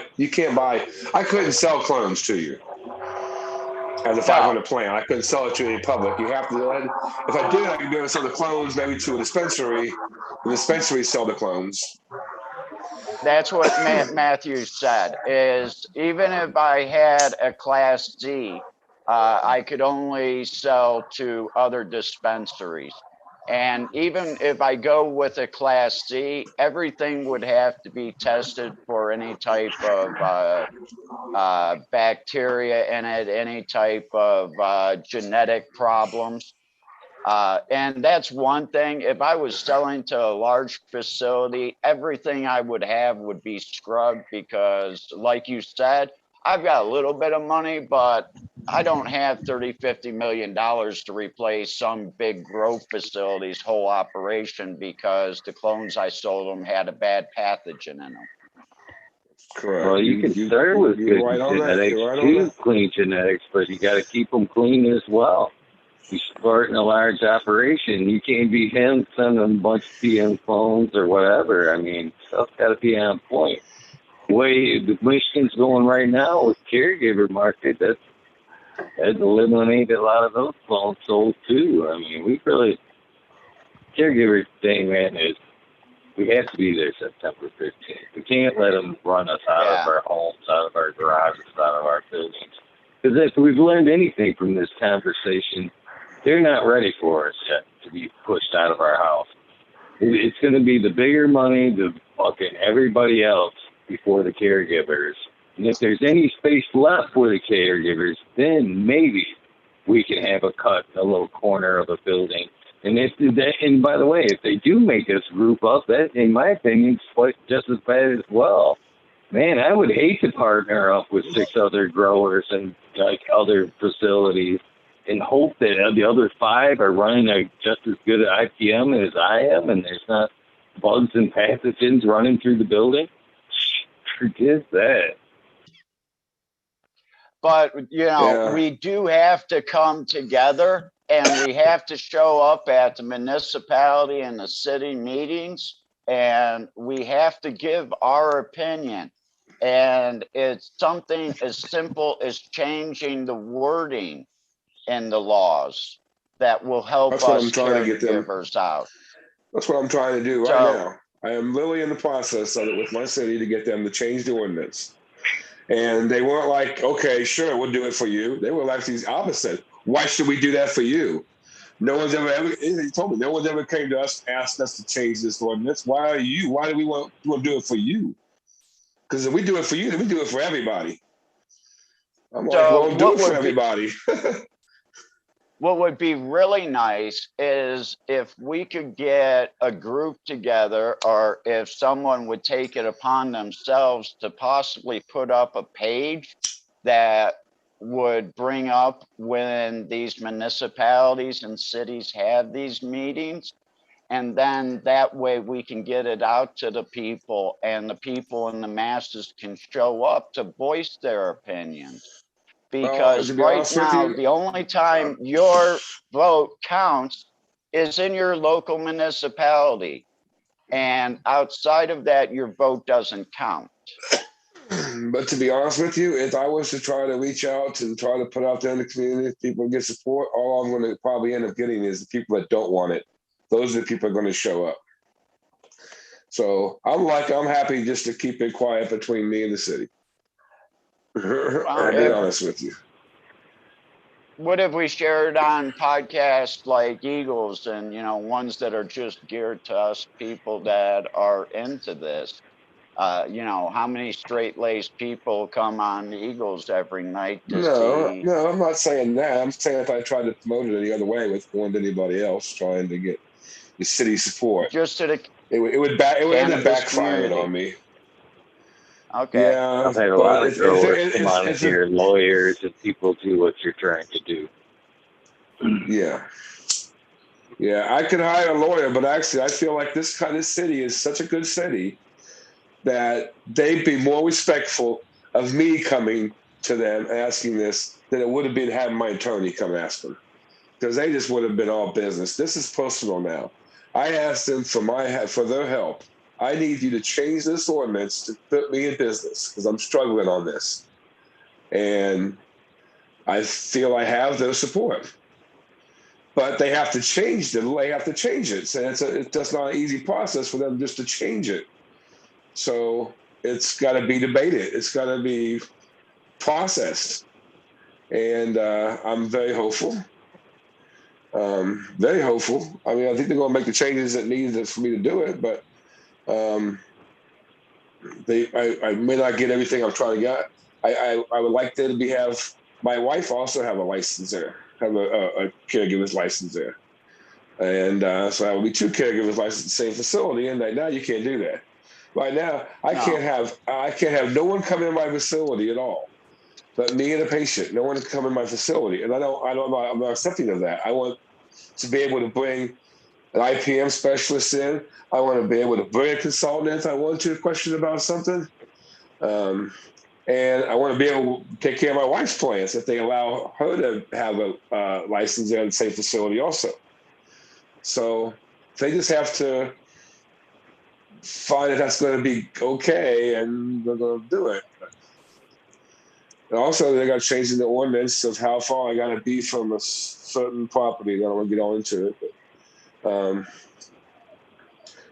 and they allow me to have 500, but because of this ordinance, they won't allow me to have be a caregiver there. So they feel that's stupid, that's bad. But we got no problem changing that, which is all I need to do to change it. So I feel very confident they'll change what needs to be changed in order for me to be a caregiver there. But I want to allow them to have a bigger plant count. Because like I said, when I go into business, and if you want to borrow money from somebody, you feel a lot more comfortable knowing that you see the product, you see that they're going to be able to turn a profit right off the bat. They're not going to just be in the hole right from fucking get-go. You're more likely to give money. And half the building will already be done. So there's just a few things left to do. And they're more likely to say, hey, okay, I'll give you the rest of the money you need. Or maybe I might come up with it in the meantime. So, but without that, everybody looks like who are you? Why should I give you money? I mean, period. I don't understand that. I understand that. So let's give them some reason. My view is just give them some reason why to give me some money. Is it about 420 yet? 408, brother, 408. Oh, getting close. I didn't want to steal the show here. I want you. I care about you. You're a brother. As you know, I'm from Ohio, so I care about you, brother. I just don't want to see you get over your head. Make sure you do the research you need to do. Like I said, I spent a year of research to make sure I'm doing Well, everything the right way. you know, like I said, when I get back, I'd love to sit down and burn some with you and talk with you a bit. And Sure. you know, we can talk about fishing and music too. It don't all have to be about cannabis. But you know, I appreciate all the information you've given us, and I'm sure out there in chat has, you know, greatly appreciate this conversation. And I hope there's people out in chat that will get back to me and give me their opinions and what they've gone through, because I need to take all this information in. And just like you said, you know, hey, I decided with the 500 because it was a hell of a lot easier and I could reach my goal and live an okay life. I don't need to live a rich life. Right. I just need to Right. live an okay life. But you have to get there. That's the problem. That's the problem with me is you have to get there. I don't need all this for money, but you have to get there. And you have to have good products. And that's not always easy. To be quite honest with you, you can have a failure right from the get-go. Oh, no. So you got to be prepared for the failure even. There's all these preparations that you have to be prepared for. And that's all I really wanted to get through here. Otherwise, I wouldn't say anything about it. But I just, to me, you were talking unrealistic numbers. And I don't want to get you any type of thinking that it could be that. Because it is a fucking ton of fucking money. It's doable. It's doable. That's what I think about Michigan. I love Michigan because it's doable. I think the best place is obviously Oklahoma, but you got to be there another 2 years. And the market is going to be so flooded there. Pot's going to be so dirt cheap. I wouldn't want to start a business where I know my product is not going to be worth anything. I wouldn't do it. It doesn't make no sense. There's too much going on there. Or out of the 20 strains that you think are top quality, only one sell. Because Correct. everybody has 20 strains like that, and they're only selling 1, 2. Why? Because you have 100 people that have 100 top quality strains. Yeah. There's some good growers took off over to Oklahoma too. So, I mean, personally, that's the problem with me is I'd go there and move 2 years because it is easier to get a license there and go business. I could be in business right now if there was in Oklahoma. No question about it. And for how long it took, I'd be going in business. But like I've always said it, the product is just going to be too cheap there until you go federally illegal and you can transport through states. Then maybe you can brand and maybe you can sell it based off branding and ship to ship. That's where the ones in Oklahoma are going to succeed at. And believe me, I wish Ohio would have actually had some balls when they wrote their laws.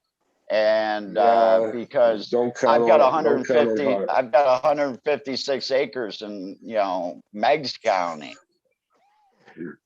Nice. Perfect prime location to grow cannabis. Good luck. I would Ohio never got count on Ohio. screwed bad. I wouldn't bank on Ohio. It's the we call it the 5 families. It's the 5 families that run Ohio. Well, I don't know about that. I just know that I just wouldn't bank on it. It's never gonna happen. But I'm gonna. It will happen eventually, but just it ain't happening anytime soon. I can pretty much. I think that so. Because Michigan actually, is a in great place. 1990, It's a great place to live. Just fucking cold. I don't know who's all in here right now. I can't even see nobody. All I see is Cat. I'm here. I don't see nobody else. Who's here? We're is all that here. Red Pill? Yep. Red Pill there? SoCal, Hey, howdy. you still here? What's up, everybody? It's about 4:20. It's never seemed like it took this long. What's up, Robert? 4:14. What's up, Robert? I don't think you missed a whole lot, Eagle, this weekend.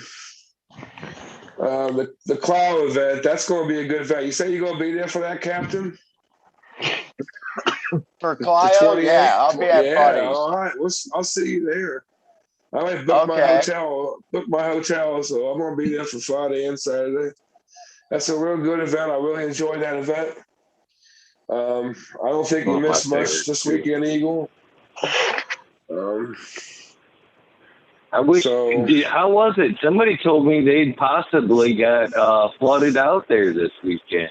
Oh, they didn't Please possibly tell me got they flooded did out. not. They got big time flooded out. Our friends, Yeah.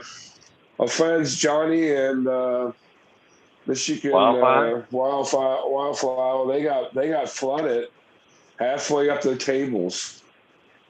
Ah, damn. They had to move all this shit. They had to go waddle through all this stuff to move all this shit. It all came down real quick, and they were like in this bowl like, and it just filled up. It just came down so quick, it just ran right to the bottom, sat there. Fucking me. So it was a mess. It created a mess there. Fuck. Don't get Looked stung. like they had it. Still were trying to have a good time. I think it was Saturday night. I see some pictures of the band playing. Hopefully, We this Saturday. beer picked up a little bit. We lost Smiley. I don't know. Place was too spread out. I mean, easy to lose people.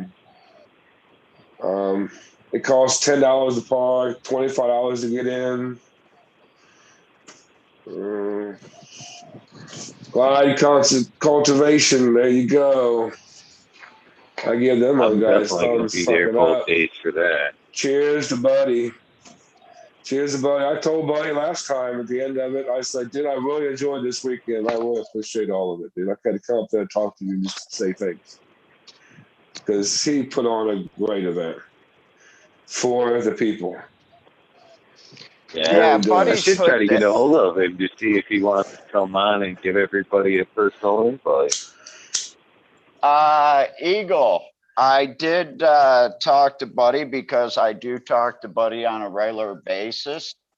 And I did mention to him that, hey, what about possibly going live? Because I know Eagle's going to be there. I'm going to be there. Some other people are going to be there. And, let's see if we can get Buddy on and get him some recognition, because he's been putting this on since 2011. And he puts this on out of his own pocket.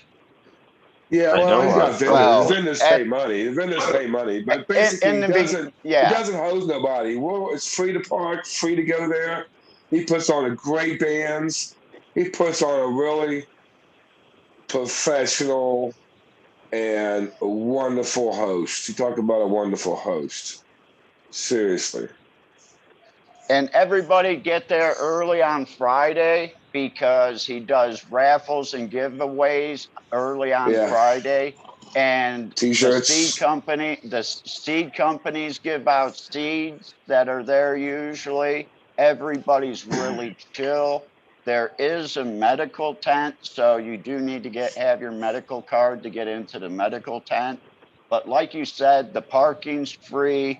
There's like 2,000 plus free T-shirts, I think, this year, something like that. So, get there, get early, get some of the raffle tickets, support the donations and things like that there for Buddy. And hopefully Dead Again, which is, I consider Michigan's best dead tribute band, should be there. So it's always a great time. No question, it's a good time. And I wasn't even allowed to go in the tent. All I did is hang out with people.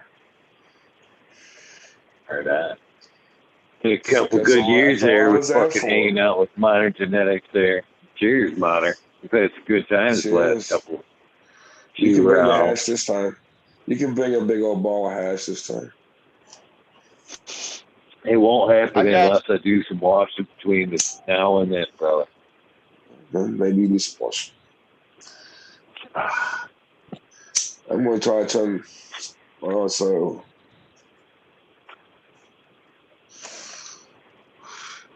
I will have a bunch of Colombian with me, though.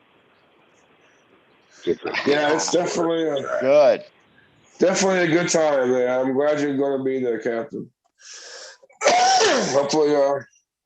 Hopefully they can see Miss D's. Is it 420? Is it dab time? 419. Damn, this Oh, clock's I'm ticking 419. slow. It is, man. This has been the longest wormhole yet. 420. Oh, shit. Hey, I beat red.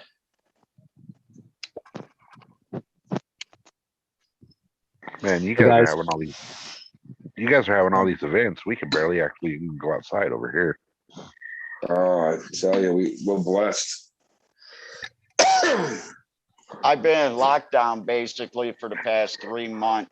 No bars have been open. Restaurants are open to a certain period of time. No drinking alcohol in the restaurants at all. Face masks all the time. They've never lifted that. And they're up to 16, 18,000 cases a day and I think it's growing. the Captain 420.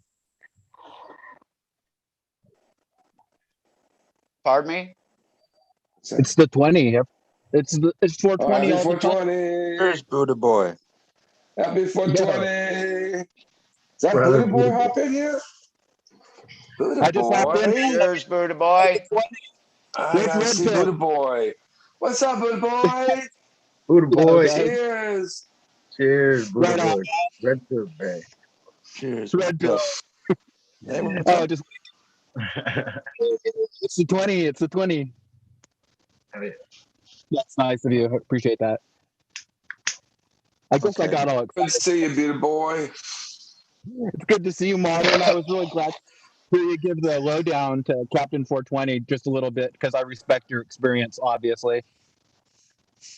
I thought automation freedom was going to be on tonight. That was Yeah, the I mean, only Posted fucking live. reason I fired up the wormhole. Oh, I see. Posted on IG. He was going to come on. He never came in. yeah, I was actually getting excited. He was excited. Maybe he just Cheers. Might have to do a shot for that.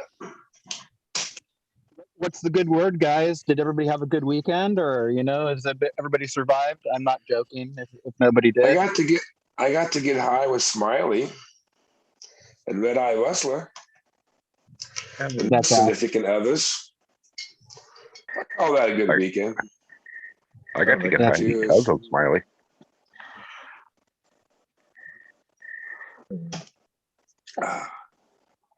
Smoked some of his Mendo Loco. Did you give that to him, SoCal? Yeah. Yeah, I sent him that. Yep, that's what we smoked. We smoked one of his Oh, nice. Mendo Locos. Yeah, it was nice. Yeah, he Pleasant. sent me some back. I love pleasant weed. It's just pleasant to smoke. It don't have to be all its flavor. It don't have to be all that. Just as long as it's pleasant to smoke. Gives you the right buzz. Gives you the right effect. When you want it. Yeah, I like that one. I got another one Yeah, coming up. It's going to be even better, I think.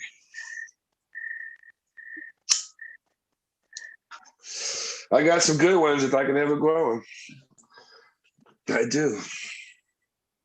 I couldn't even name them all off right now. I just picked up something the other day.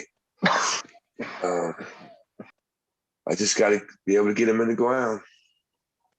Make some seeds, Modern. Huh? Make some seeds. I don't think I'll be any time fucking with that.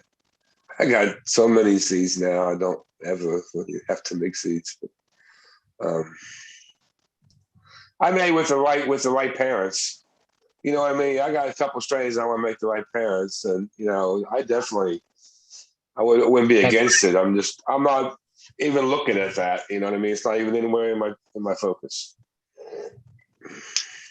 One's called the Just get a perks. couple nice females first.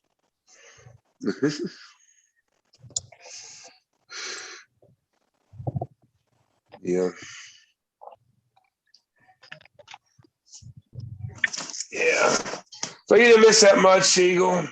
You missed the cost of it. I thought that was a little ridiculous. $40 for a shirt that says, the event. I thought that was Holy ridiculous. shit. Yeah, that's a And little steep. and you know, I don't want to get into the entertainment. I just was kind of disappointed on those aspects. I think if more people would have been there that we've known, that might have made it, you know, a difference in it. I'm happy to hang out with Smiley, and I'm surprised I didn't see a few other people, especially the ones that live close to there. But I was hoping that at least that you guys got a nice event down that way, that, you know, the same type of atmosphere that you got when you came up northern Michigan. I was hoping that southern Michigan would have got a taste of that. I wanted to go, but man, it The was people were great. The people were great. All the people were great. awesome. Cannabis smokers are good people, and just in general, there's always shitty people everywhere in life, but in general, they're good people. They stay calm and shit. You put a bunch of drunks together like that, good luck with that.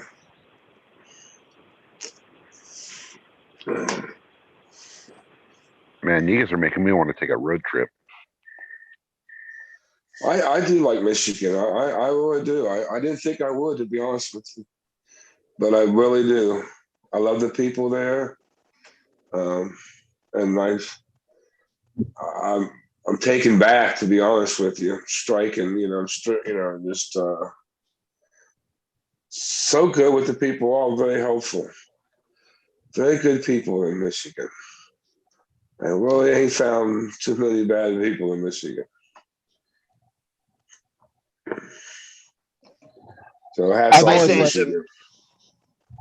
The cannabis community in Michigan is just phenomenal. And coming from Ohio myself, and you know that Ohio-Michigan football rivalry and everything, I like you football, know, so everybody in Michigan, especially in the medical cannabis community, I can't say anymore. I think they're the best in the country, as far as at least the Midwest.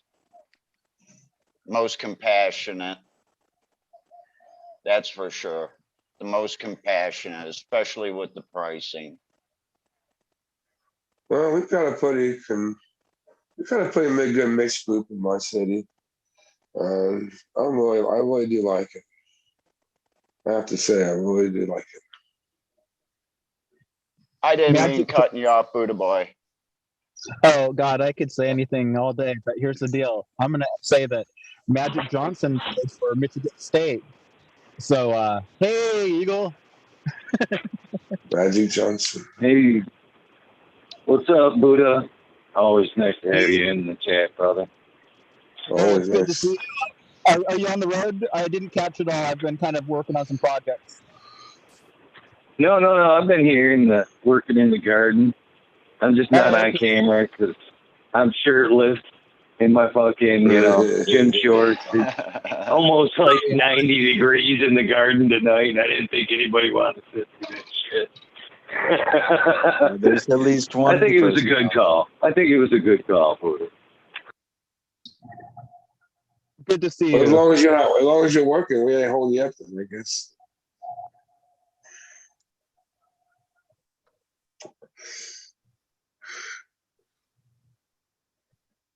Yeah, I'm trying to get as much shit done as I can, man. It's supposed to be super hot the next couple of days here in Michigan.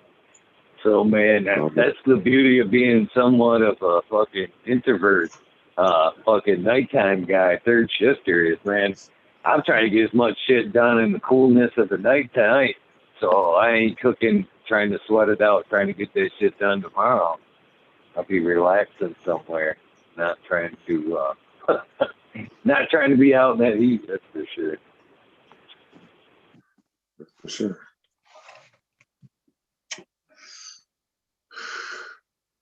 So what you up to, Buddha boy? Well, I tell you the truth. I've been organizing my garden slowly but surely, and here's my advice to anybody who has any procrastination problems, which is everybody. It's just not enough time, and then you get into a habit. But if you could just do what you can when you can, and then start doing more. Start if you can't actually do it, stage it. Get that damn soil bag, go put it over there. One trip.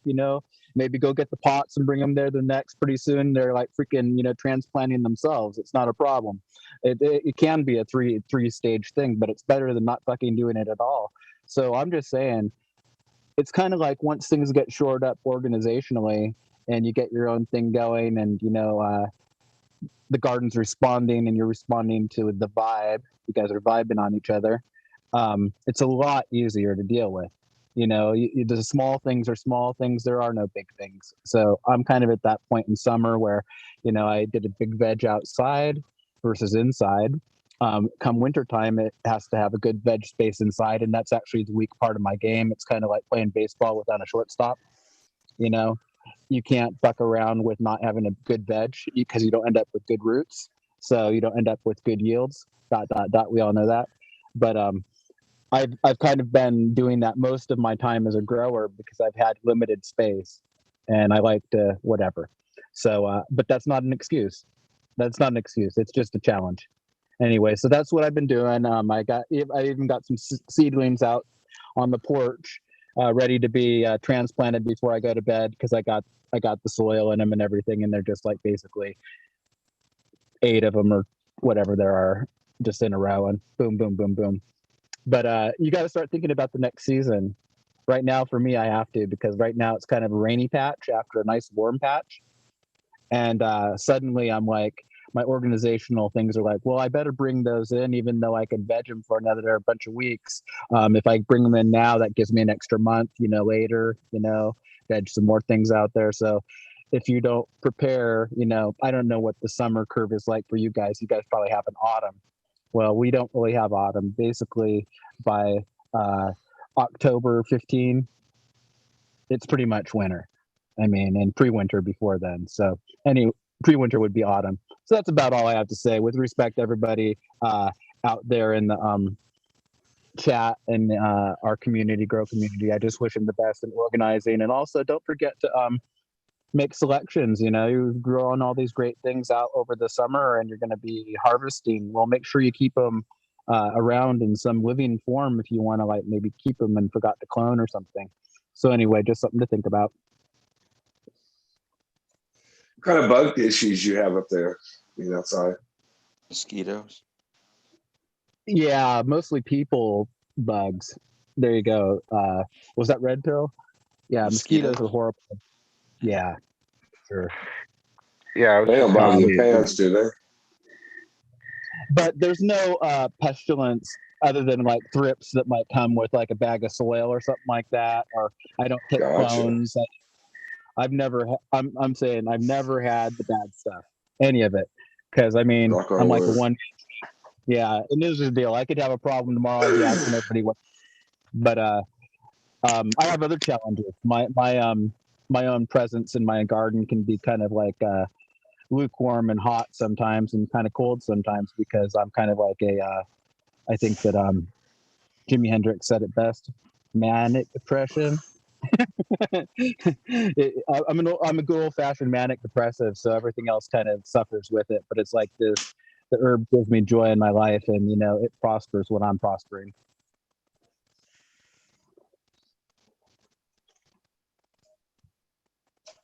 Man, just hearing that go, vegging outside and bringing it in, that just, to me, sounds crazy, because the amount of bugs that we have to deal with here is incredible. Yeah, that's why I question the bugs issue. It's like you bring it all inside. There you have. Yeah, well, guys, there's a very special biome that I live in here in the summer. It's like literally gets up to about 23 hours of daylight, a little bit of dusk. The VPD outside is perfect because at 3 a.m. they're like praying, So I'm just saying. I bet they're going great. Whatever's going on there, I'm not fucking around. I don't really give a damn. I'm not spraying nothing. I'm not doing nothing, and I don't, I'm not wigging.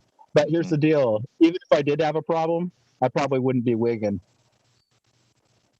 Yeah, you just gotta treat them. That's all. That's awesome. So Bigger bring them growers back in and would- keep them in veg. Treat I, them. if, They're just vegging all year, right? I would really like to Yeah. be an outdoor grower. Guys, you heard what I said. I'd like to be an outdoor grower. Mhm. Yeah. So maybe I'll get myself a light depth, make some hoops or something like that. I've just got to stop fucking wasting my time in the summer. At least do a round of light depth, maybe 2. Yeah, do some autos. There's some nice autos out there, actually. I'm not into that, man. Homie, don't play that game. It's you know what. Only thing I'd say about it, like I said, there are some nice autos, and there are some that produce well, and you put them outside, they would do well. But it's just chasing that one down. You can't clone it, you can't keep it, so it's it's you just luck of the draw on it. I seeded a bunch of autoflowers. My son had an autoflower tent, and that's where I did my breeding. So we're gonna have some headbanger by some fucking autoflowers, and I know it's a terrible thing, but now that I have an investment into it, like I have my my headbanger crossed with this, I'm like, well, maybe I'll put out 6 of them or something like that. But here's the truth: I'm flexible. I'm willing to learn. But even if the autoflowers were the greatest in the world, I'd want to be breeding my own at this point in the game. I don't know. I couldn't be as good as the breeders that are out there now. Not at least at this stage in my life. Listen, I take what they have, and you're standing on the shoulders of giants, and then you're the next generation. Who gives a fuck? That's what they did. These things have come out of nowhere by nobodies. Oh, yeah. So, but still, it takes a lot of work.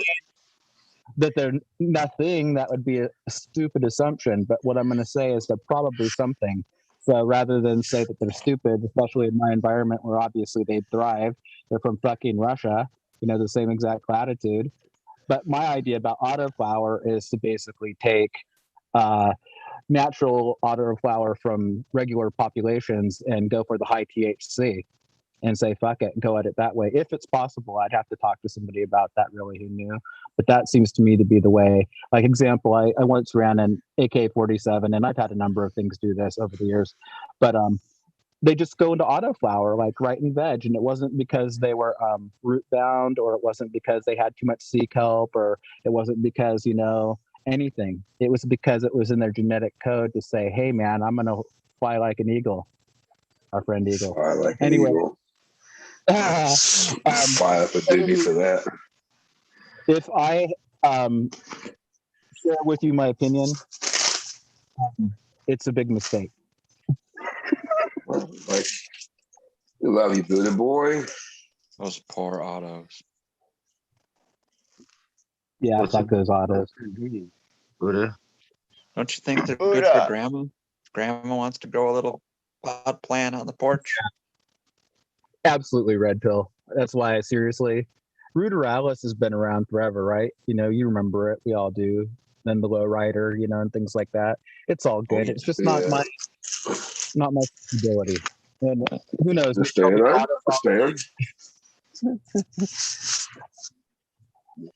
a little bit of. I was just gonna say I'm a little bit of a purist. I still like my HPS. I still like this. I like to drive stick shifts. I like women with big hips. I like. And, we like what we like. I like a little IR with my HID.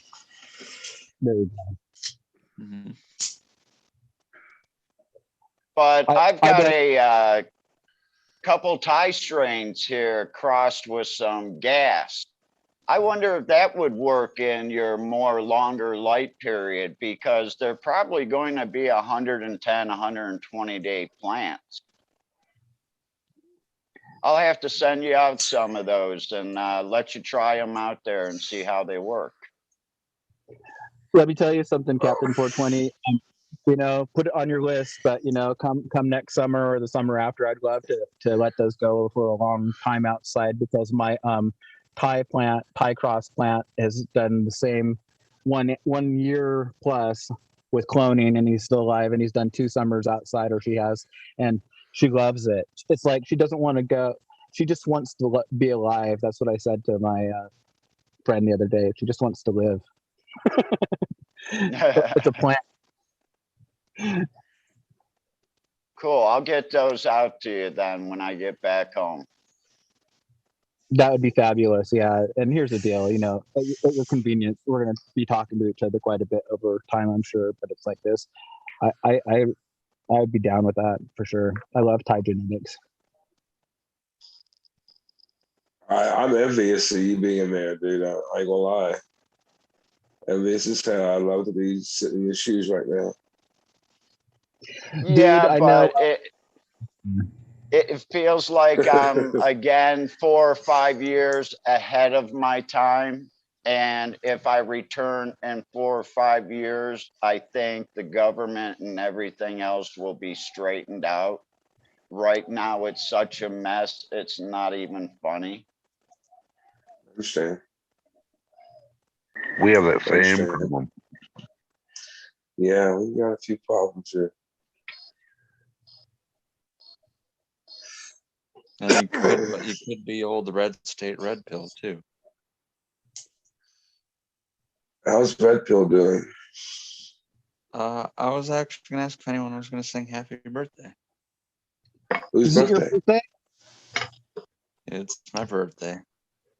Oh, man. Happy birthday. Quiet. You should have said that as soon as you came on. Red Like, Pill. hey, it's a fucking birthday. I trying to sneak it in on the Sunday show. I was going to give you the props on the Monday show. It's actually right calendar Monday the 9th. Yeah, I have I'm it wrote playing down by in my book. your game, your rules tonight. 24 hours. Technically Oh, man, past we 12:01. So celebrated today. either way. Birthday, Red It Pill. counts either way, brother. It counts either way. Oh, yeah. Happy birthday, brother. Thank you. I'll sing Happy happy birthday. birthday if you want. I've sang it before on here. It won't be the first time for me. Happy birthday, Red Pill. Life is worth celebrating. So fucking A. Good job, guy. Damn Thank you, guys. straight. Happy birthday, Red Pill. It's always to go when you grow and smoking some good cannabis. Yeah, thank you, guys. Yeah, Now, Yeah, I always enjoy you, Red Pill. I always enjoy you, dude. You're just so intellect. Your intellect is In deep. that spirit, I'm gonna do another dab. Then why not? Right? All right. It's probably why you're so intellect. I was literally just laying down with a vape pen. You guys ever do that? You ever go to bed with a vape pen? No. Highly recommended. No. Hell yeah. All the time. Every night. I used to try to. Sorry. Red Pill combines humor with intellect, and he comes up with this very, very, like, I remember when he was doing Plato's allegory of the cave. You know, I bet you 50 people in the chat learned something. And, you know, I bet you a couple of them Googled it. So that's pretty fucking cool. Yeah, that's when I feel like a stoner. You know, that's. I ain't looked at chat, but I can see all the chats like "Happy birthday, Red Pill." Yeah, man. Happy birthday all through it. There's like 10 of them. Yep, thank you guys. Yeah. Cheers, chat. Yeah. You got a lot of shout outs there, dude. Holy fuck. You just better say thank you to everybody. hey, if we wait till all- tomorrow, can we wish him a happy afterbirth? There you go. Happy birthday, Red Pill. That's not. Thank you, Johnny. I had to come in and say happy birthday for that one. What's up, Johnny? I'm over I here didn't trimming. see you come in, but I hear you. Yeah, I snuck in. Trim jail. Yeah, it's not jail to me. It's trim fun to me. It will be. Yeah, someday it will be. I'll look forward to that day then. You know, Yeah. I enjoy it. I enjoy every moment because every time I'm trimming, that means it's a new strain for me to smoke. Mm-hmm. So it's exciting for me. It's another step in the process. Yeah. Johnny, I'm glad to hear that you don't view it as trim jail. I never associated weed with jail in that way anyway, because trimming weed was kind of fun. And lately my harvest has been so sparse, it wasn't that hard to keep up with them. One little scene. That's me. But that's me. Yeah. I aim to improve that and to get some carpal tunnel and all of that. But I look at it kind of like pruning, something. I just do what needs to be done, and I don't smoke all that stuff, that leaf. It goes somewhere. I don't know what goes with it, but anyway, I wanted you guys just to know one thing about the Alaska thing. Humbly speaking, it really is a great place, and if you can, arrange an adventure or a time up here ever, or you need to go someplace to hang low, and I mean hang low and still have weed and weed culture.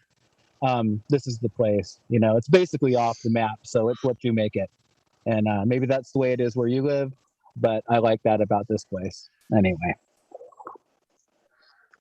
Yeah, So I'm trying to get the wife to go with me to go see you, buddy boy. Right on, man. Real soon. I just actually. I'm trying to get. There's a place to go. There is a place to go. I'm just saying, in a good place, in a place where you can make a living and stuff like that. You give me a reason to go to Alaska. Otherwise, I would never probably go. I just wish your shop was open. Well, if it was open, I probably wouldn't have time to go up there. So I better do it before the shop's open. That's why I'm trying to do it beforehand.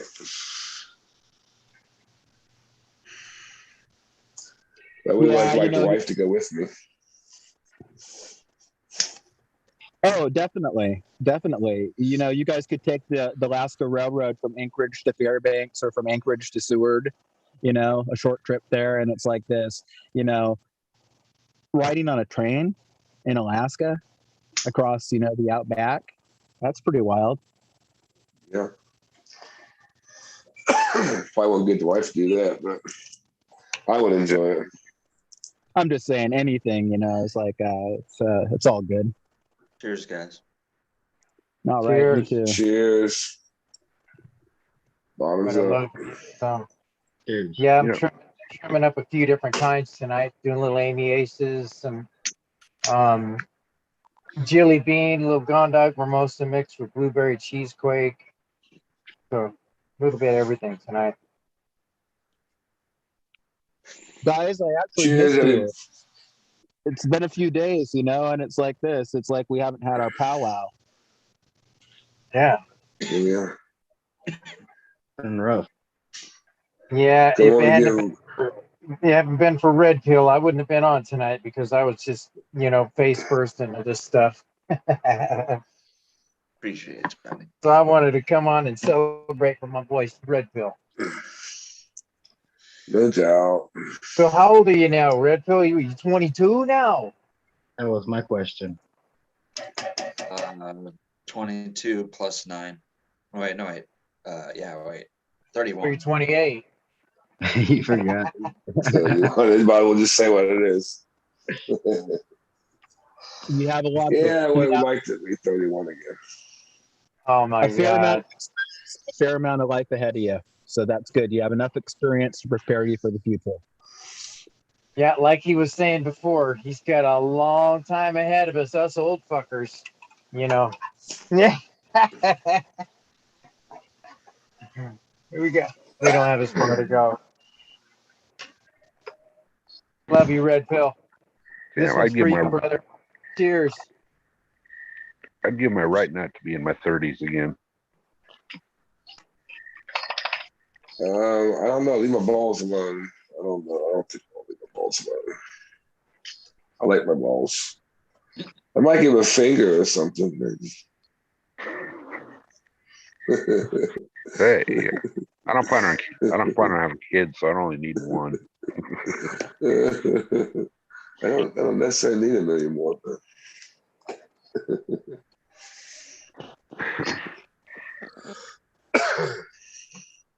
oh yeah. cheers, everybody in chat. I It's hard for me to read chat, so I just want to say hi to everybody. I look up there, see names. That's about all I can do, guys. If you do You need drop my reading name out there, maybe I'll see it. But Much love to chat. Thank you for all the birthday wishes. a lot of That's them pretty do. cool. Coming on here and being stealthy. I had to come on after that. I got to meet martial artist 2012. Really great guy. Great guy. Happy to spend the weekend with him. Sorry about that. You guys are talking about all these events you guys are going to out there. I think we need to put together like an Eagles event. Oh yeah, Eagles we've been talking about something. that. We've been talking about that, right, Eagle? That's Yeah, I Fourth of mean, July. what we could do is rent a campgrounds at the same time. We all just run the same that same place for that same weekend. That's what I'm saying. Yeah. Yeah, I Make talked to an George event about situation. that. So, modern. I actually talked to him about something about that to that effect for just getting it for just us. It was the last time I was up there, so that's quite the possibility. Yeah. I'll have to start riding my bicycle now. Oh shit! Yeah. That would be a great Yeah, idea, dude. I mean, that's the only reason I go to the events. I'm not gonna lie, it's just for people.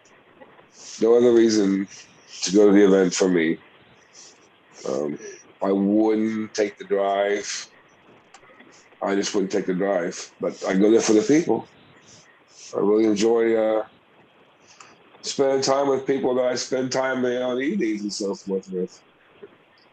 Get to know them better and realize how, a little more personal life. I hoped I'd see Miss D's Nugs. Yeah. That I haven't would seen be her in nice. chat, but she was there last year, and I didn't see her on Instagram. I haven't seen her nowhere.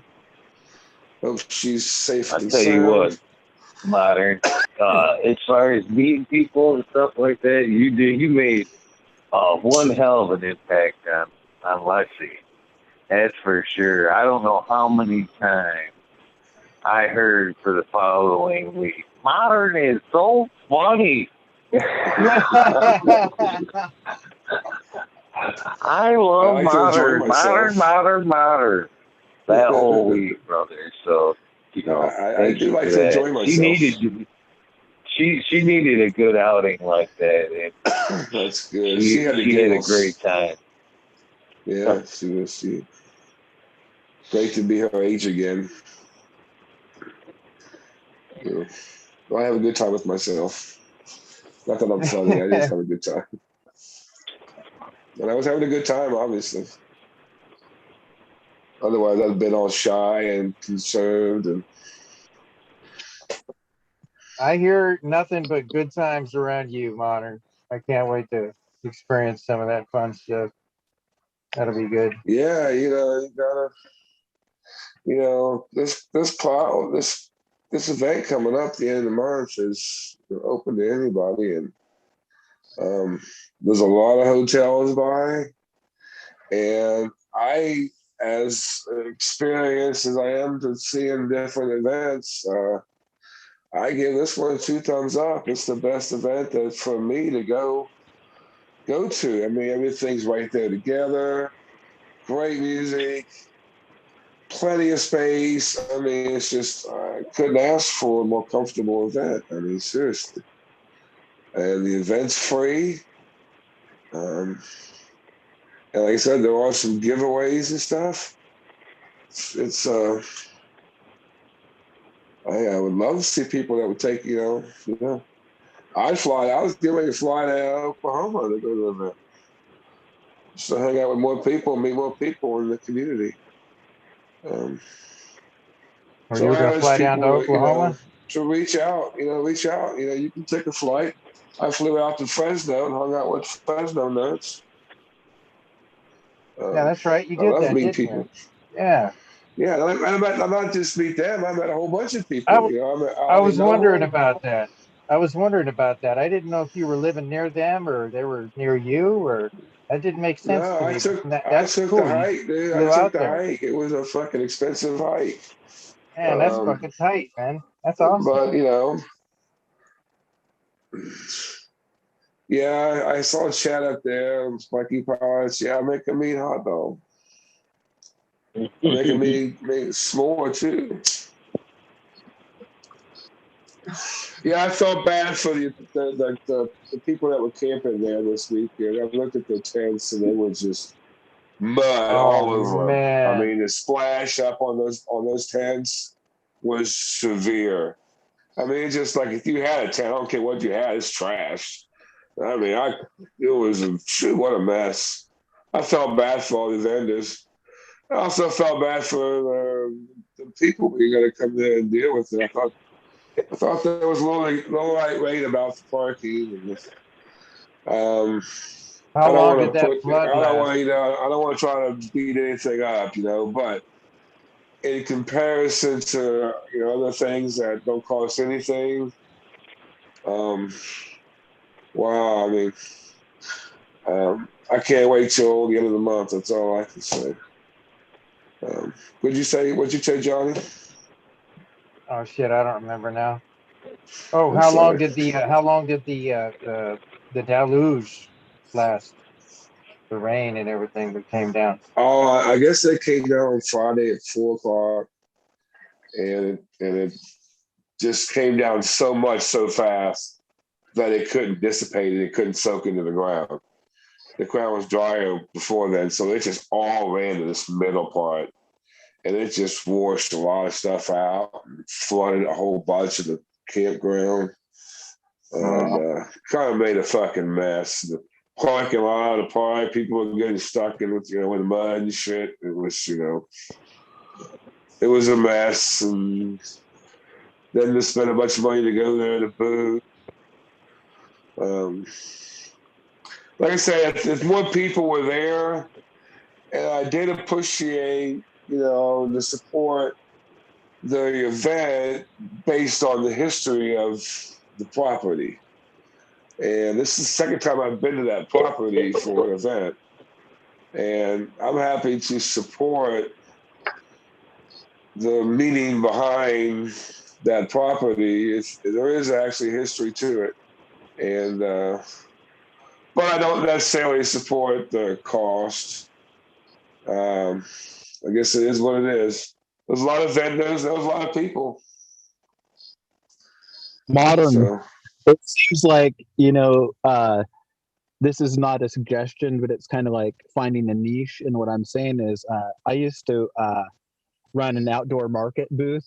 It was very low overhead because it was a public market, and then it was a state fair.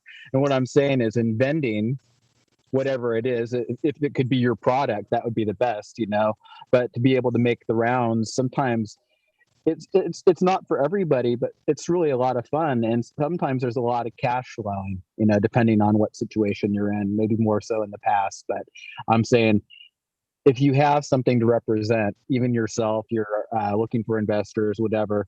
I'm just saying, going out different places over a year, that makes a big difference. Anyway, whatever. I like working like that. Yeah, I actually did that once in my last business. I ran a booth somewhere, and it worked out well for me. I met some good people that I needed to meet. That's so right. It was more than just selling product, you're meeting people too. And I couldn't hang with Smiley because Smiley sat there and talked to everybody, boy. I couldn't hang with him. I'm like, dude, I just can't sit there and listen. Man, you guys talk, man. I gotta move on. So we lost him. Bye. That's my problem with like this place. It was not like, a good place to hang out, So we all this place is so spread out. I got a buzz. And my phone might die, and my earplugs might die too. It's just so everybody knows. Hey, Modern. I was just gonna say there's some pretty sharp cats in this area of the forest, so you might get a good idea here or there. And like you were saying, is you may make contacts in certain places, and it may be that you make more off of one investment into a piece of real estate that somebody's trying to unload for his brother-in-law or something like that. I'm just saying, you never know how happenstance happens. The property that I've lived on for 20 years now, over 2 acres, I looked out of the corner of my eye up this road that was kind of like off the map, so to speak, almost grown up over. And there was a fresh sign that said for sale by owner. And I called him and la-di-da-di-da, and he owner financed, and I paid it off in 4 years. So I'm just saying that was a big deal, though, looking up there in that corner of my eye, and whatever said to do it, because our guardian angel, or whatever you want to call it, helps us that way. When I'm kind of scouting in that mode, I tend to find what I'm looking for, whether I know I'm looking for it or not. So anyway. I agree with that. Yeah, that works too. Yes, sir. Every day, so. Yeah, this event in Clyde, it's not a camping event, so you got to get a hotel. But there's a shitload of them right there. Shitload of them. You can handle everybody. But the longer you wait, the more expensive one you end up getting. Yeah, that makes sense. Yeah, I advise anybody to go this side. I really think a lot of this event, to be honest with you. First time I went there, I got there too late, couldn't enjoy it all. I didn't make that mistake the next time. I was all there for the whole Friday and all Saturday. So I really enjoyed all of it. And I was there for a while. So hopefully Miss Dees does come. Somebody should call her. I ain't very good at that kind of thing. Does she live in that area? Yeah. She's not too far. She's willing. She came up 2 days. She drove home and came back. Wow. Couldn't have been that far. I don't know. What do you say? Her nothing from her. I believe she's within an hour. I talked to her about a month ago. She's doing well, just kind of sitting back away from all the social stuff. She's doing well. That's good. I imagine she just get burnt out, got to take a step back for a while. But hopefully she'll, could find a way and come out. Yeah, I felt blessed to meet her. Yeah, I was blessed to meet her, man. When she stopped into Vegas, that was awesome. She came into the garden and hung out with me. Got to meet my boy Shamgar, and so that was all fun. Good stuff. She's such a bubbly personality. Yeah, she's got such a bubbly personality, man. I love her. She's awesome. Yeah. Hey guys, we're gonna jump out of here. I'm about to lose my phone. It's got like 2% battery. What time is it? 2 o'clock here. So like 5 there. So all right, guys. I'm out of here. Getting to that point. Hey, SoCal, it's cool seeing your bike and your picture there, and it's a bummer about your account. You saw I probably was one of your first resubscribers. Yeah, I appreciate that. I don't know what the hell happened with that, but I was telling everybody earlier, I went to get on there this morning and it was just gone. No rhyme or reason or anything, just gone. Totally. So I'll start over from scratch. But anyway, everybody, shout out to everybody in chat. I can't see chat, so shout out to everyone. Everyone on the panel here tonight. I'm not going to name everybody because that'll take too long. So have a dank night, you guys. We'll see you on the next one. Awesome, SoCal. Cheers, SoCal. Later, brother. Here you go. Thanks for having us, brother. Appreciate it. Have a good one, bro. Thank you. Are you ready to call this a night, Eagle? I was at 4:20, but I thought I was letting you guys just roll. Whenever you guys are done. All right, buddy. I'm checking on you because Your show. we love you, brother. We want you to be happy. So I love you I'm guys too. And always grateful for you guys to pop on. That's for sure. For sure. well. On that note, I'm gonna dive back into my. I haven't even stopped looking down, or I mean looking up. So I'll catch you guys tomorrow. Do we got a show tomorrow, Eagle? Wormhole, 2 a.m. Wormhole, that's right. Okay. All right then, brother. We'll see you then. Have a good one. All right. Blessings, everybody. Take it easy. Love ya.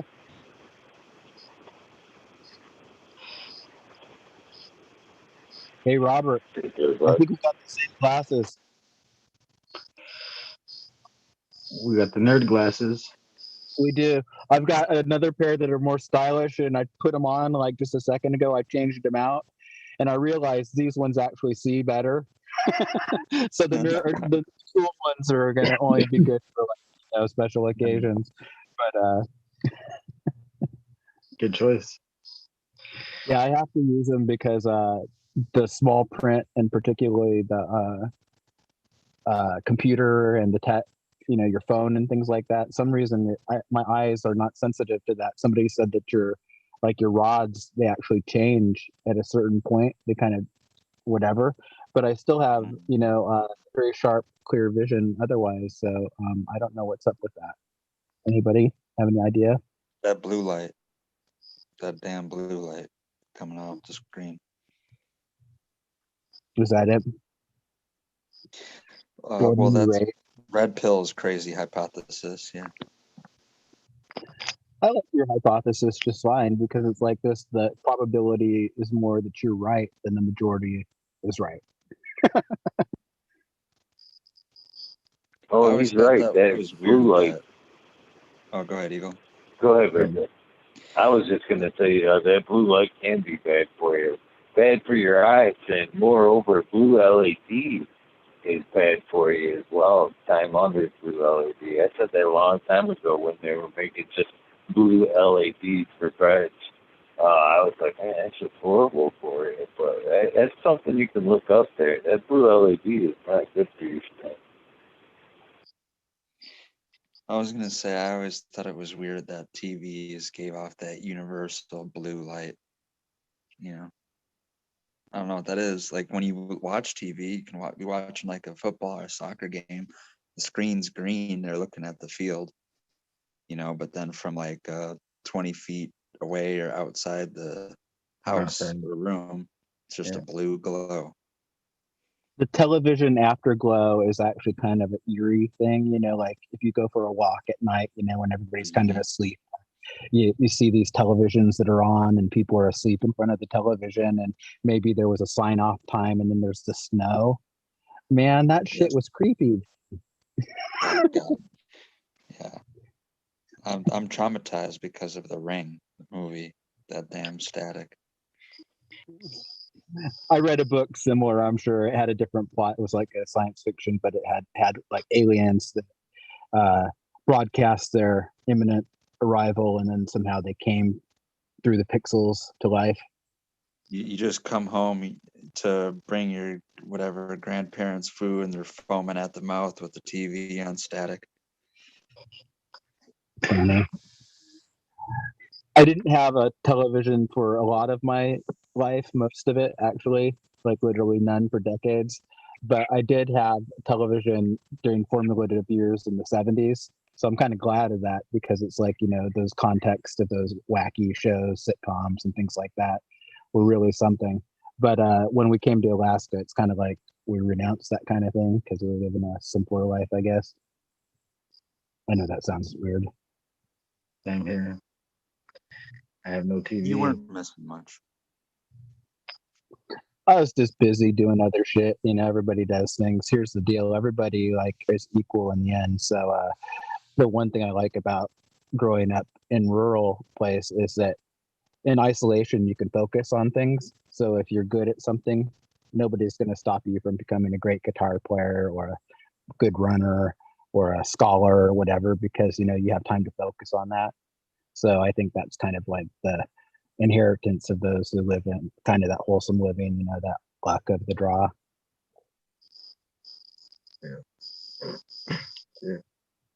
Could be the fresh air too. Yeah, no cell phone towers, you know, that they didn't have those for a long time. I hate those suckers, man. And we still don't have them out here very much. Like one in the city, like or where the restaurants are. There's like 3 restaurants here. 300 people in the whole city. Not a lot of people. It looks pretty desolate, Robert. I mean, you know, when you first said you were living on a homestead, to me, a homestead is like in the forest with a river and, you know, little animals and all that. And I was looking like, that's fucking, is that high desert? Is that what they call that? Is that like a That was the high desert.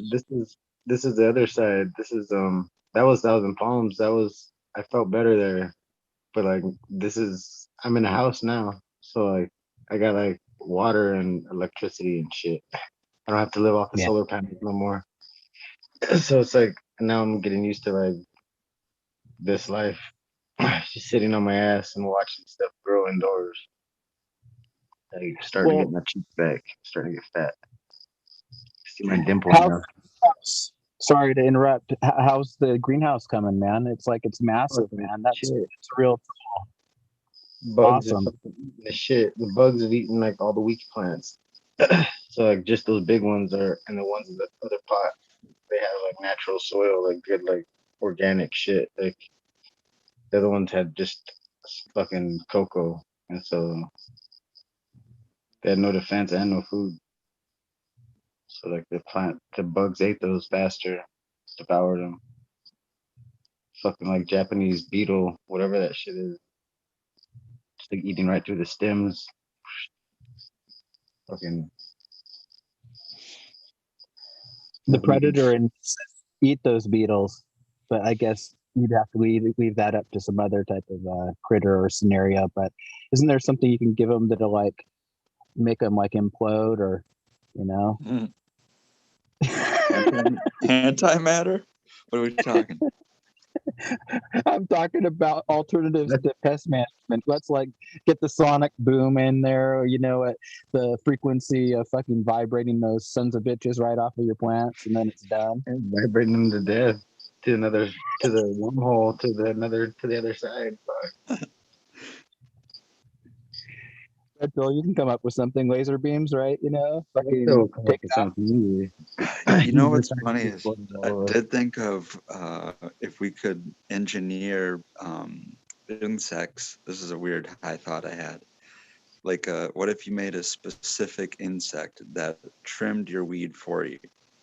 Like it had like Teflon feet, so it doesn't get trichomes all over it.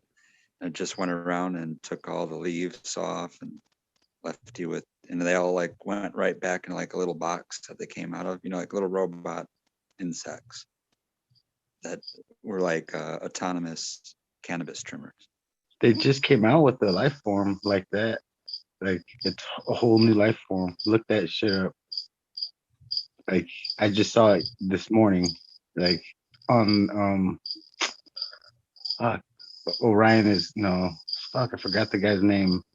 Oh well. On his channel, I saw it. Fucking yeah, it's like living little balls of fucking gel that are like micro fucking. They're like not nanobots, but they're something else. They're like crazy. It's like skin that moves by itself, but like small, so small you can't see it.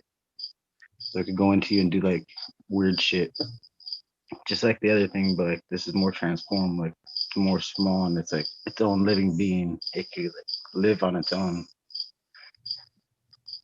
It's crazy. Sounds like a Star Trek episode.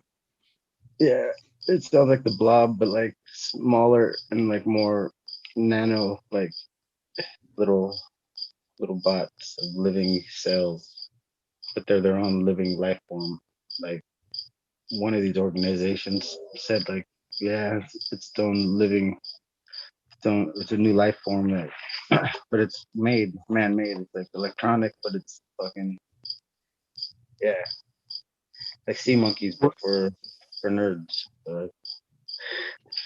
We're thinking the Wrath of Khan red pill, you know, where that little like organism crawls out of like Ricardo Monteblanc's ear, and it had been, I don't know, that was a creepy movie. I didn't really like it. Yeah, very similar plot. Brainworm. Sorry, it's funny. I envisioned that, you know, that's why I'm glad I didn't have a TV for most of my life. I'd be like reliving those things and be like, oh, do you No, remember when? I've noticed that. I don't know if that's like a problem, like if like that's a thing that isn't appropriate or maybe is wrong or is a misuse of brain power. But I do the same things. Like someone will tell me something, I'm like, that's awfully like a South Park episode. It's just natural, right? And it's all, here's the deal. All information is information, right? The brain doesn't distinguish between, you know, what's real and what is not real, you know, visual stimuli. It probably does like acknowledge that when you get kicked in the shin by a steel-toed boot. But I'm just saying some things are more subjective. You know that. You have a philosophical bend, so it's like this, you understand that. But when you do understand that, then it makes you laugh. Ha ha ha ha ha. You see that? Sorry about that, but like this pincher earwig, it's got wings. It just flew down on me. It didn't fall. It's got a set of wings right there. I can't get it in focus. Does that mean it's a male? I don't know. It just flew. Fucking little bastard. I didn't know they flew. I thought it was a cockroach. There's its wings. You kind of see. Yeah, that's crazy. I was just like thinking of all that shit you were saying, and then that thing flew right on my arm and scared the shit out of me. Like, oh, what the fuck? I wanted to scream like a little girl on here, and I kept my composure. I got on the napkin as fast as possible. Now let's feed it to a scorpion. Yeah, I got the big one, the huge one. They don't fucking eat nothing. I put crickets in there and they just kick it with the guys all crawling on them. The crickets are crawling over them and they're just like cool with it. They just like let it happen. Like it's full or something. It's not hungry. It's like, and it's a brand new big one. It's like 3 inches big. It's like that. Fucking scary. Yeah, you've got some real creepy crawlers there, don't you? Kind of share those with us. Yeah, I don't know. That's pretty fucking big. What, are you gonna name it something? And what happened to that? Didn't you have something in a jar too, or something like that? I have a bunch of Am I bugs. remembering? I don't even gotta save them. I just go outside in the front yard and they're like fucking camel spiders. Look that up. It's fucking scary. Their arms in front make it like more like they could beat anything else because they're so fast and their arms go way so far in front that they could stop anything from trying to kill them, and then they just get It's like fighting a real tall person and they're just holding your head and you can't even hit them. eating you instead. So like a scorpion will still lose to it. And if it doesn't pinch it, it should get eaten. It's like, and they're predators as fuck. They run straight at whatever's moving. So if they see your foot as you're walking, you fucking better jump or stomp on it because it's running straight up your leg. I'm gonna run. I try to stomp on them and they're so fast that sometimes they jump up your foot. Like they start, yeah. Ooh, it's creepy as fuck. I got one in a cup, under a cup in this room, in the grow room, and the dog knocked the cup off the other day, and I was like, oh, that thing's dead. And then I went to pick the cup up, and the fucking thing picked up and looked around, and I put the cup right back down on top of it and walked away. I was like, just walked away because it's getting those little bugs. Those little beetles are everywhere. So they probably getting under that cup and he's still eating them, just living under there. I'm like, fuck that. Until I'm ready for that thing, then I'll take care of it. But that's a scary ass camel spider. Like, you know that Franco from Greenhouse Seeds, you know, he was in the Congo and he got bit by a certain mosquito, and it was like 16 hours later or something like that, like, you know, he succumbed to symptoms. So it's like, you know, things like that can happen so fast. And imagine being so isolated, you know. I'm just saying, hey, it's bad when you're in the yard and you're like 45 miles from a hospital or something. But anyway, you got the idea that it's like The jungle up there. That's right. It's not without danger. And, you know, R.I.P. Franco, because you know, even whatever about greenhouse seeds, you know, they're kind of like schmucky, but it's like this. I know he was a good guy, and I know he was adventurous, and you know, they were trying to do they had a lot of heart anyway. He has a lot of heart. I watched Strain Hunters, so when I watch those Strain Hunters videos, no matter what, I'm not gonna lie, those were really cool. You know, I mean, they have the upside. You know, there was some downside too, but it's like this. That's pretty cool. Yeah, I watched all that shit. It's pretty cool shit. The one that impressed me as much as anything was in Jamaica, where they were building mud mounds, little islands to put their. That's funny. I was gonna take a hit from it. That's how I showed it. That's funny. Well, anyway, you get what I'm saying. Is those Jamaicans, they stack the mud upon mud upon mud, and then they were putting the plants right on top of those little mud islands. And maybe you saw that, but it was like that to me. That was the most elegant way of farming, because there was like, I'm not sure whether there was fresh water or whether that was like salt water, but it seems like there might have even been a light salt water that they were getting. Salt water, yeah, because the guys could still drink it. They said they were able That's to right. have it. They were like, yeah, we could still drink it. So they creep through the coral, filter through the coral. So That's right. yeah, that was a great I've heard- garden. Rastafari, that's like the way I grow, like natural. I put the seeds in and I walk away. You're Rasta too. Oh yeah, I'm a Rasta. See, I got the little sign. See, that's my fucking Rasta sign. Got the Bob Marley. I've got like probably. I just gotta get on this. I've got the fucking Rasta bong. We've got the herb. We've got the herb. The stone. This is a stone. Oh. That's what it's cool about. It's totally It doesn't look at all either. Not at all. That end does the not tip look is a cool ass spoon.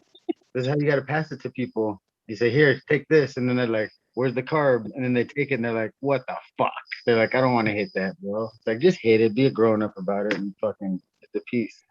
Hold in fucking the holy sanctament, you know?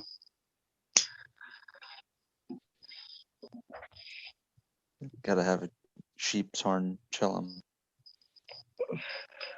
Coachella? Sheep's horn chillum.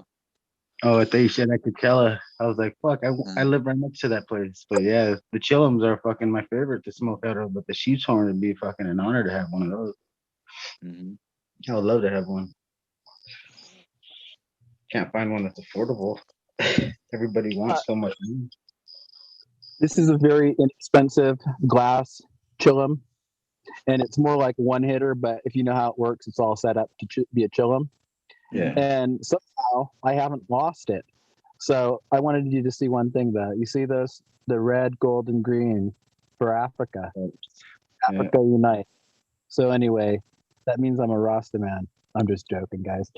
I'm not joking, but I'm joking. Yeah. That's a good joke. That's and this right. is the strength and vitality in the man. This Yeah, is for us to be strong, powerful men working hard. With Who gave Rasta. that to you? Yeah, this is, my mom gave this to me. She said, "Here, nobody's ever used it because they don't want to smoke with it. They don't want to smoke out of it. No one wants to smoke out of it with me. So here's a pipe." And I looked at it and I was like, "Oh, it's nice." And then I took it and I was like, "Oh man," so I got you. She's like, "You could have it." And I was like, "I don't want it though." I was like, "Fuck it. It's natural." Now it's the only one that you've had for 10 years, right? It's like you've lost like literally 50 pieces, but you still got your mom's stick pipe. Can you see it? Penis pipe? Oh, yeah, it's fine. Penis pipe. Say it like a man. The power, strength, vitality. it's called a lingam in India. Got the India. lingam and yanni, and so they've got these great balances, Yeah. and then the humidity of them and all of that. So the Shakti, the energy. Oh yeah. Like those hats on the door. The little cones. Those cones are like they're like making energy in Eagle's garden, and he doesn't even realize like that's all those triangles, those vortex energy, good energy to you. So you got good energy Should going through the dwarfs. about Health. GPM or LED or CIA or DDT. What about the? I was never part of that. Just took a lot of acid when I was a kid. Why'd you stop? I took too much mushrooms after. I came down with mushrooms like for years. How you doing, Eagle? What's going on here? You want us to sign off? Oh, I'm good. Whenever you guys want, I'm not rushing anybody. You know, still I like you to transplant these seedlings back here. Gotcha. I like you to be comfortable because you're the host, and if you want us to, we could jump our bullshit somewhere else because it's just that's all we're doing, bantering. I was having a good laugh. I don't even know what you were saying, but it must have been funny because I was laughing. Yeah, I don't remember nothing. I'm high. I'm smoking these roaches. Yeah, same I'm here. smoking roaches and roaches. I literally feel like it's like I don't know what we were on or what kind of party it was, but it's at the end of the night where we're all laying on our backs on the floor, looking up at the ceiling. That's what it talking to feels each like other. right now too. I feel that exact way. It's crazy. It's exactly it's like the wind down minute. Like last doobie on the 20. You go hit the 20-yard line and you all lay there and look up at the sky, fucking smoke the last doobie and then call it quits.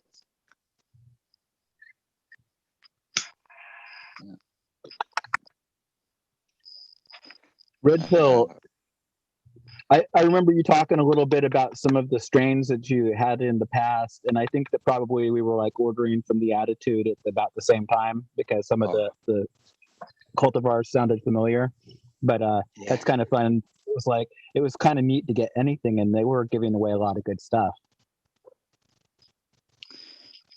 I successfully went through Attitude. I want to say I lost count like at 20 times. I spent ungodly amount of money on seeds. Wow.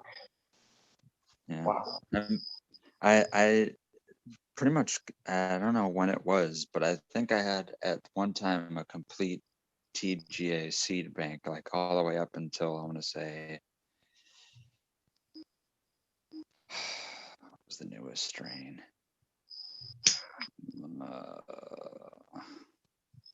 It was a long time ago. It was 13 after strain. Cheesequake and Kaboom, but it was before Cuvée and Before somewhere in 13, between those. he got like his 13 strains on the back of like those were like the early years. Yeah. I think it was the early years. And he just had 13. That's like pretty before Cuvée, I think. It was pretty cool to be able to look at a nice catalog with references to things like the one subcool cultivar that I'd always wanted to grow and I never did. So is Jack the Ripper, and it was only like $70 maybe for a pack. I don't remember what it was, but it was on my list, or maybe they didn't have it when I was going to get it, and then other things came in. But I'm just saying, there's still things in that catalog that are very interesting to me. As a matter of fact, a lot, because I didn't get to explore it. Yeah, me neither. And I'm looking for every single one of them if I can. I'm looking for a Cuvée because nobody's got it, and it's just like it's just what it is, Like he used to smoke it all the time, just get it washed and make some hash out of it. First thing I would do when I grew it, if I grew it out, fucking straight to the hash. Well, after I rolled the joint, I'd be like smoking a joint. At some point, I still want to recollect or start again with another seed bank, but I lot, and then this is where I guess whatever people's hindsight or second thinking things, or putting more thought into it, they tell me that it's not worth, or some people say it's not worth getting European genetics, or that they aren't what they are, or they're mislabeled, or they're intentionally lying, or that there's pheno drift, and even if they are what they say they are, they're not as good as they once were. But I'm still going to take the gamble, and I'm hoping that because it's a hype thing, it's not any of what I said, it's more or less people have ambitions or desires to grow more newer, more modern, popular strains. And I would really like to call up Attitude and be like, hey, can you just go back in the dustiest corner of the vault and can I just buy the oldest seeds that you got? Wow. I think that's a great idea, first of all. And secondly, I think that like sometimes you have to just go find out for yourself. For example, like, well, maybe Greenhouse and Barney's and, you know, who knows, all of the different companies may have slid a bit. But, you know, what if you got something from Flying Dutchman? You know, their pot of gold or one of their Well, skunks. it's You know, funny you say that. You mentioned that because last time I checked, they're all sold out, and for a long time, said no one was even batting an eye. And I'm like, if people look right at the top for the description, it says right there, this is Rob Clark and Skunkman Sam Seed Bank. I would think yeah, that everyone in the world would be searching for seeds that they made if they knew it was good. And someone figured it out recently, like in the past couple of years, they bought like that entire menu. interesting. There, you know what I'm saying? There's a lot of like Jordan of the Islands. Okay, I'm just saying old schools that are still around that built a good reputation that weren't overdone. But listen, look at how many strains we see now, kind of with the neo vintage type of shit that's like got like Godbud in it. I'm just saying, and Godbud's a great, freaking great strain. Really enjoy it. So it's a good selection in my opinion. So I'm just saying you can't take other people's word for it. So if you wanted to get, you know, some Sensi seeds, power plant or anything, you know what I mean, some classic strain from Chiba Shanty skunk, you might give it a go just to see. You might end up with some good seeds. I would think so. I would hope Well, so. a lot of them is based on things that I've had. This is the same experience has happened within dispensaries too. So it's not a traditional market versus recreational or legal market type thing. If you find something that you really like or is really good, it might be the one and only time you have it. And there's been a few of those. And I've gotten seeds of a few of those from Attitude. I've had weed that I've had in the past. If the name was really what it was, I went out and bought those seeds, and one experience with that, I've talked about it many times before, is with the Vortex. And I had no idea that, I could just give myself, say, oh, well, probably everything I get is legit. It says it's whatever, a train wreck, or if it's sour diesel. Maybe I'm smoking White Widow and Super Lemonade, whatever. Who knows? But the experience I had and the exact way Vortex came off was the exact description that Subcool gave it. So it was at that time like, ooh, then maybe there is a little bit to what these strains are named. If I can actually find where they come from, I might have a good chance of getting those seeds and finding a phenotype close to what I had, because I wasn't being misled, or at least 1 out of 10 times, I guess I wasn't being misled by what the name of the wheat was. And a lot of them are like that. Some of them are still available. There's a couple of them I've had, like grapefruit Kush, the grapefruit clone across to Afghan Kush or Afghani Kush, and that's was really good. The time I had it was super unique. I don't even know how to explain it. It was like it didn't come through grapefruity. Had a little bit of grapefruit in it, but it actually tasted like a floral, almost like a rose or kind of carnation ice cream. So imagine like a creamy vanilla, but with like a weird floral thing going on. Well, one thing, Red Pill, that I think that a lot of people would agree is not about the rarity of the rare Pheno, because we know that that's what makes it so exclusive. But the idea that I found is if I've seen it once, it's highly likely that I can see it again. And that if I've seen it once, I can identify the characteristics that made it good the first time around. So a lot of what we were doing back then when we were kind of doing a survey of different, available things and kind of playing around and expanding our palette, so to speak, is maybe we're building a little bit of experience for reference later in life. Not could be 1 year, could be 2 years, could be 5, 10 years, you don't know. But it's like this, you'll always know that, like, oh shit, I've got this one kush that smelled like honeysuckle, and it's like maybe that didn't occur to you that that was a special plant back when you had it and you just kind of tossed it. But maybe later in life you realize, man, that was a really unique taste or whatever smell. Mm-hmm.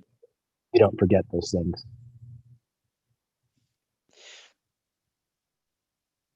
I have a hunch that I'm gonna get lucky more often than not, and I think I guess whatever the price for that, I guess, is the sacrifice of taking that risk, buying some Mr. Nice NL5 cross to Afghan. Why would Right. anyone want that?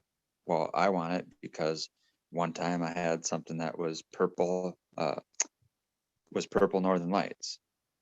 Now, based on what that strain was, the way I experienced it, and then looking up purple Northern Lights or Northern Lights and reading every description from every seed bank I could find, that's like the closest to what it was.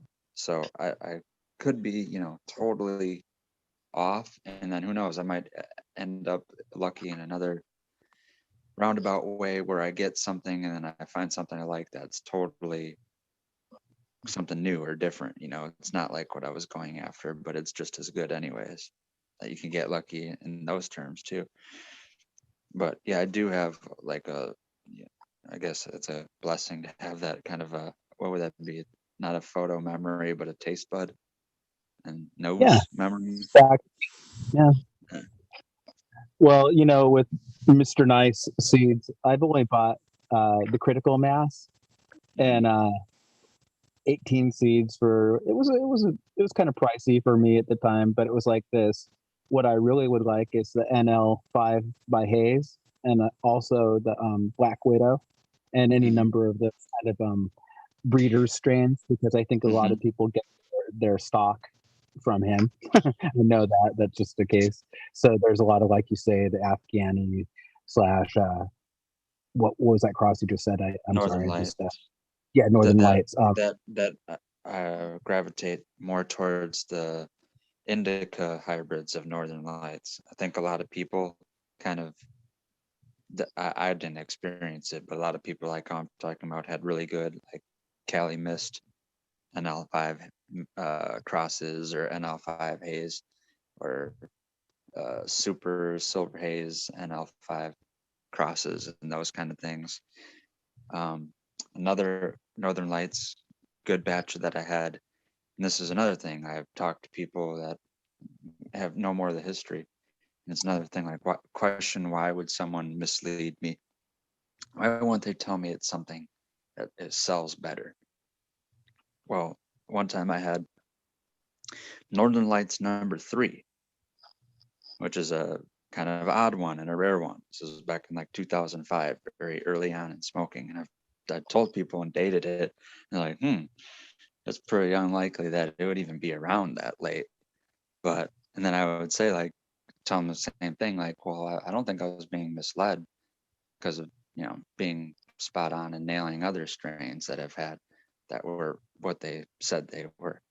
And if I was being misled, why would someone come up with such a weird ass, something I doubt they didn't even know about? They maybe knew about Northern Lights, and they maybe knew one was designated Northern Lights 5. But I know the people that hooked me up with that didn't know about the whole story about it. So when I asked people, they're like, well, you're talking about the more indica dominant Northern Lights #3 and I The guess one and two. the You- 1, 2, 3, and scale. whatever are the more indica dominant, and then the higher up you go, 5 and 7, and that are the more Not sativa everybody knows that leaners. red pill, so you can just let him in on the secret if they didn't hear it. Oops. Yeah, oops. No, I heard that heard the breeder Tom Hemphill give his rendition of it. And he's a really cool hippie dude and great, so it's like when they talk the lineage, it's like they're talking about like who begat whom in the Bible. It's pretty interesting. I love that you brought up Tom Hill, because we're talking about old classic strains versus modern strains, and there's really only been two that captivated me like in the last 10 years. One is real easy because it's a ChemDog hybrid, and that's GMO. But ChemDog is ChemDog, and it speaks for itself. But the other one is, like I said, oddball one. I don't even know how many people experience, but it's called Red-Headed Stranger. And it's Tom Hill's name. Haze. Yeah. It's Tom Hill's Haze with Williams Wonder. And that's one of the last strains I smoked that was real cerebral. That actually affected me, like how a classic, your definition of how a sativa or narrow leaf cultivar is supposed to hit. Red pill, I misspoke. It was Bob Hemphill. Are you aware of him? He has crickets and cicadas breeding. He's been around for a while anyway. But Tom Hill is interesting as well. So that was Bob Hemphill. Sativa, right there. Look how tall this girl got already. That's awesome. How many fucking shoots he wants to shoot off? Every fucking inch. Is that from your own seed or is it other stock? Yeah, it's my own seeds. These are my own genetics. Fucking hella fucking sativa dominant. I was gonna say hazy. We're talking hazy. Oh yeah, so forgetful. Like you start forgetting everything too. Everything gets real, like you said, cerebral. Like it becomes like fucking a lucid ass dream. Maybe it's time. Maybe it's. I open pollinate so much that this is the kind of shit that pops out one year, and then the next year something completely different. And like every batch could be so different, and then sometimes you find the same one. If you pop 100 of them, you find like 13 of the same ones. But like then you find like another 13 or 14, sometimes like another 5 of the same exact ones. But like sometimes you just get one that throws so many fucking unfamiliar things at you. This is not familiar for me. Like this many at this size, like that's way a lot of them. Like mine usually have like 1 or 2 at the bottom, and then they start to bush up way up at the top. But like they don't have that many starting off. I wonder if you like filmed it or pinched it, if those would all branch out a lot. Yeah, Not like if telling you. no, I think it already happened. Like I think bugs have started to eat the tips of them, and like it just happened naturally. But like I think it did do that naturally because these are already clones. Like I could clone this one. Oh, okay. Like that could be cloned up there. And this one down here too, I could clone that one. Like I could, even if I was desperate, I could clone that one. But like that's at the very bottom. Like and I have one on this side, but it broke off. Can you get a stem rub? Can you smell anything from it? Just curious. That's what I'd probably do. Just real hashy already.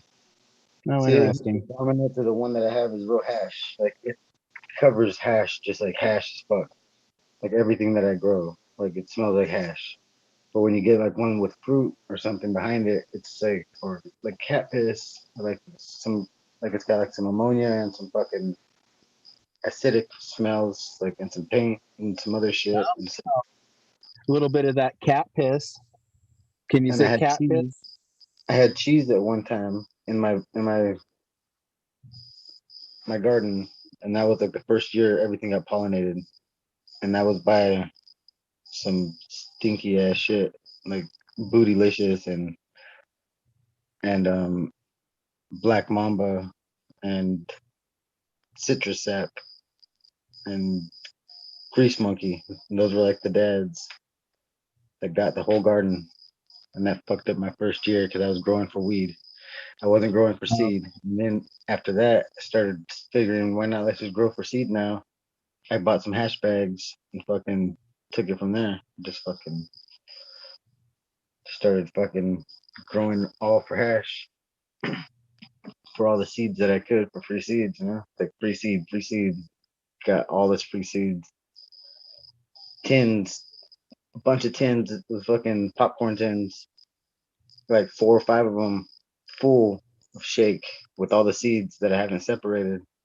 So I got to separate that shit before I make any hash still. So I got like fucking pounds of fucking shake that I have to go through for my genetics. Like for the other half of my genetics that I would like, that's how it's being saved.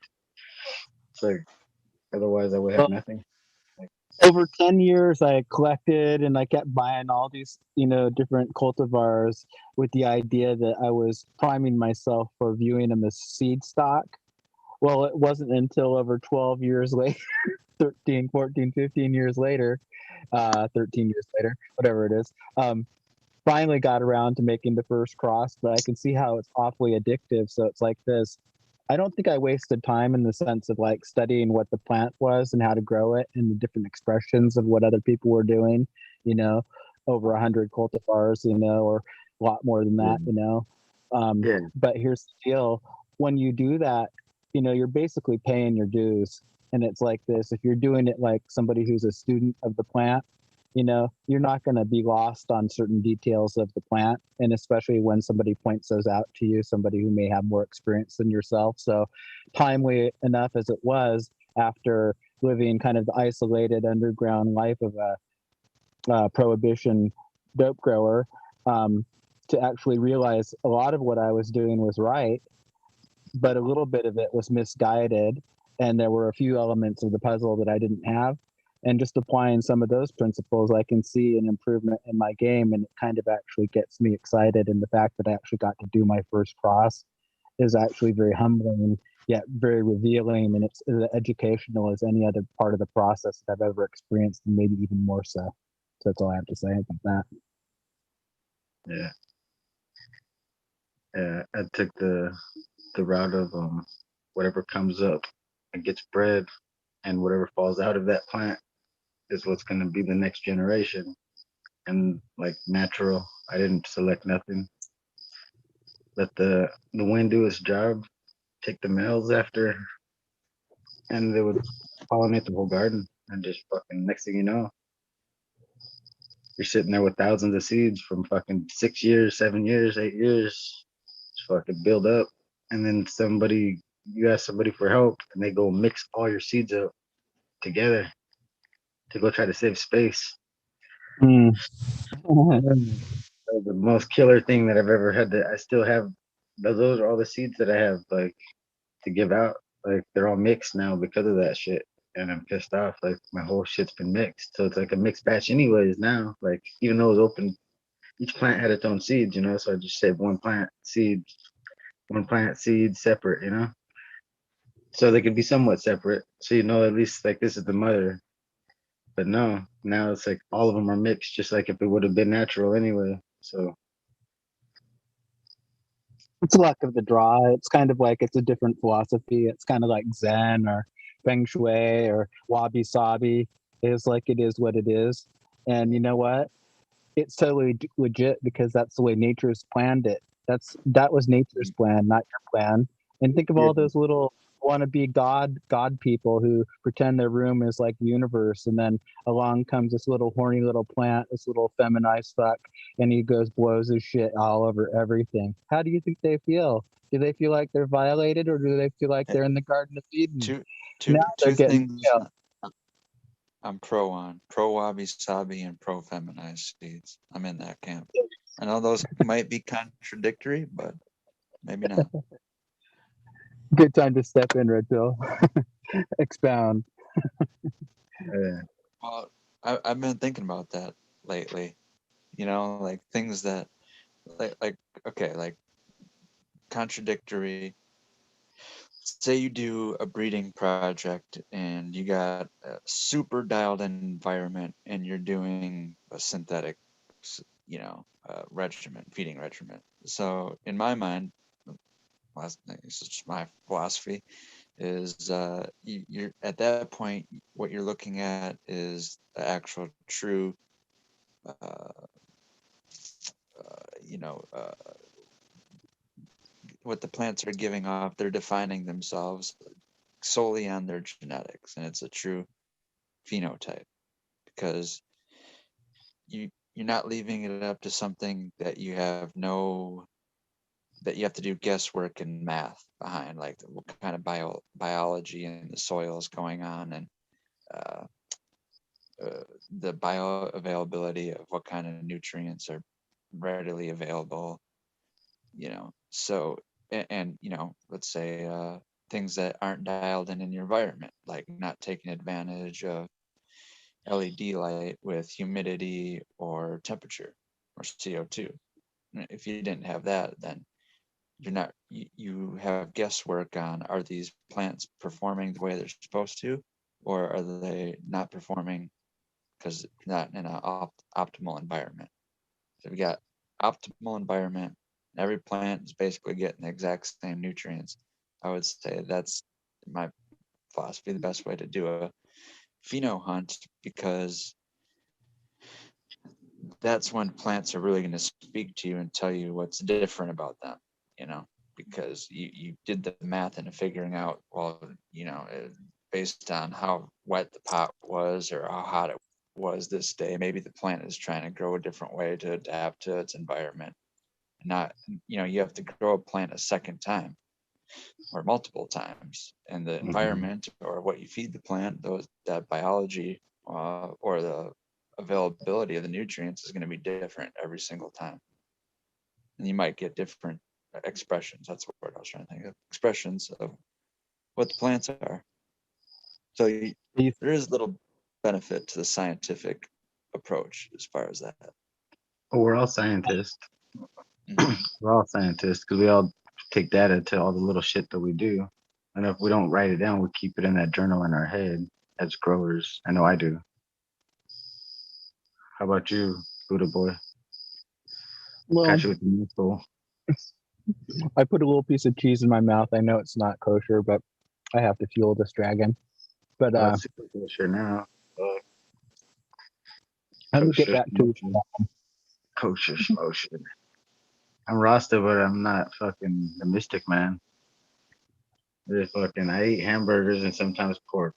I fuck up. I do bad stuff and I drink alcohol when I shouldn't, and I know I shouldn't. And I had one earlier right now on the show.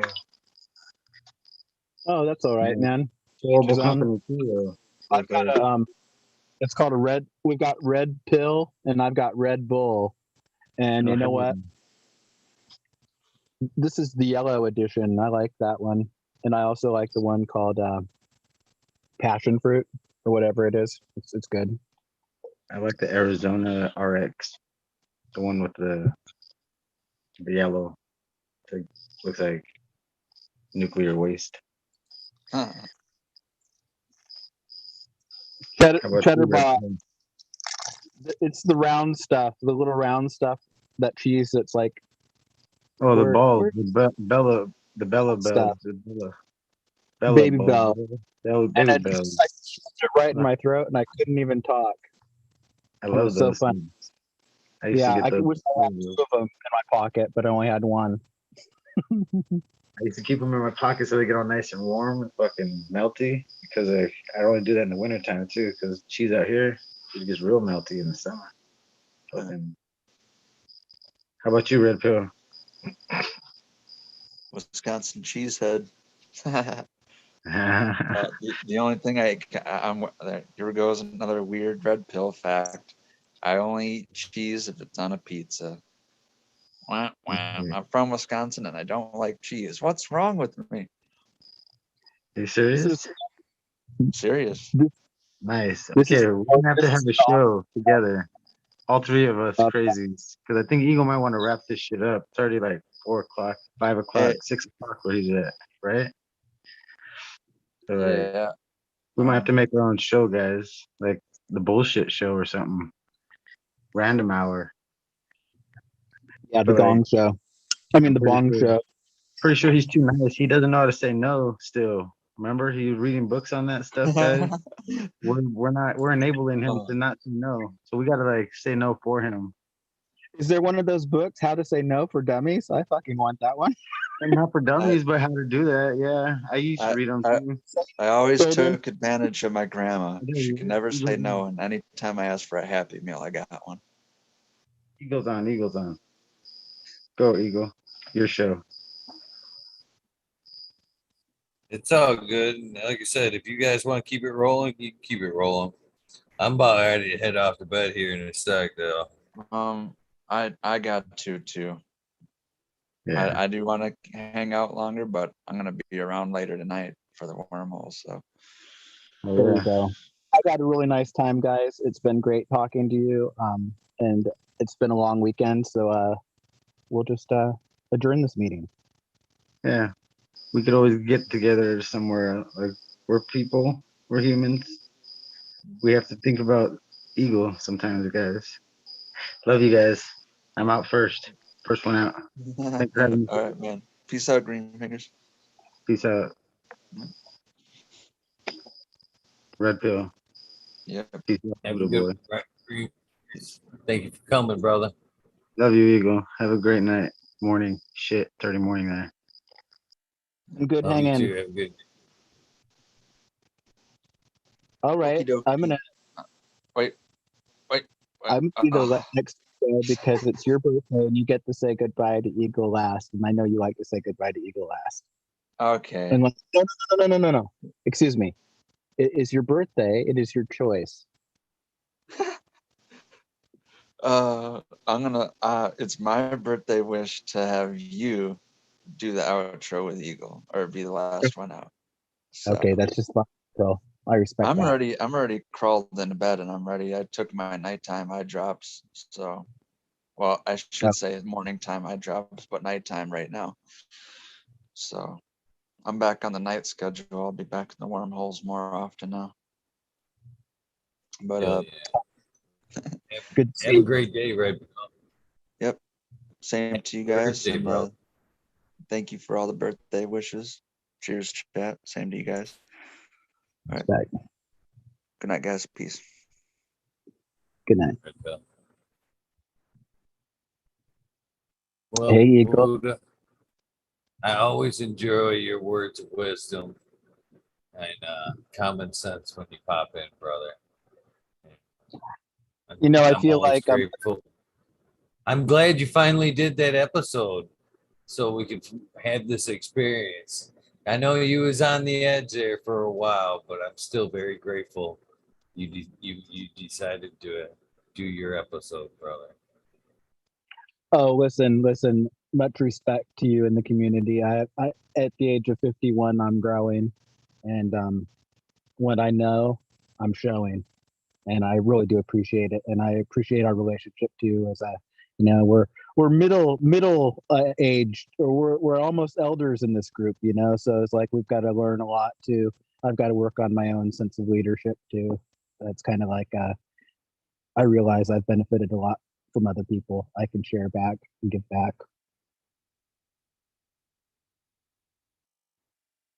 At any rate, Ego, I'm ready to head out. Are you gonna close shop?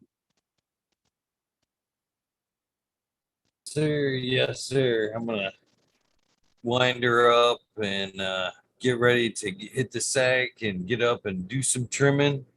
Me taking down the Chilombium tomorrow, so well, at least a couple of them. Great plants. I can tell that. I don't mean to. I got a good gander at them in a couple of the tents, and that I hadn't really seen them clearly until then. Oh, they're looking good. They're looking good. I can't wait to share with everybody down at Clio Cultivation at the end of the month. be a good time. Yeah, for sure. Hey, Eagle, I'm glad you had a great weekend, and we're going to march on into the week. Love you, and love everybody else here. So everybody have a really nice Monday. Oh, hold on. Have a good one, Buddha. Well, There we that go. does it for this episode. I'm not gonna do the shout outs tonight. It's way past shout out time. But I am, hopefully you guys know, very grateful for you guys hanging out night after night. You guys hopefully know the deal by now. This is the end of your day, your journey. Please get some rest. This is the beginning of your day. Please have an amazing day. Take time to love yourself first and foremost. You can't love others until you have something to give. So love yourself first. Try to do something nice for somebody. Please kick off your week right. It is, of course, a Monday. I'll see you guys tonight in the wormhole. I love you guys. Random acts of kindness do save lives. Do something nice for somebody. I'll see you tonight. I am out of here. Great morning.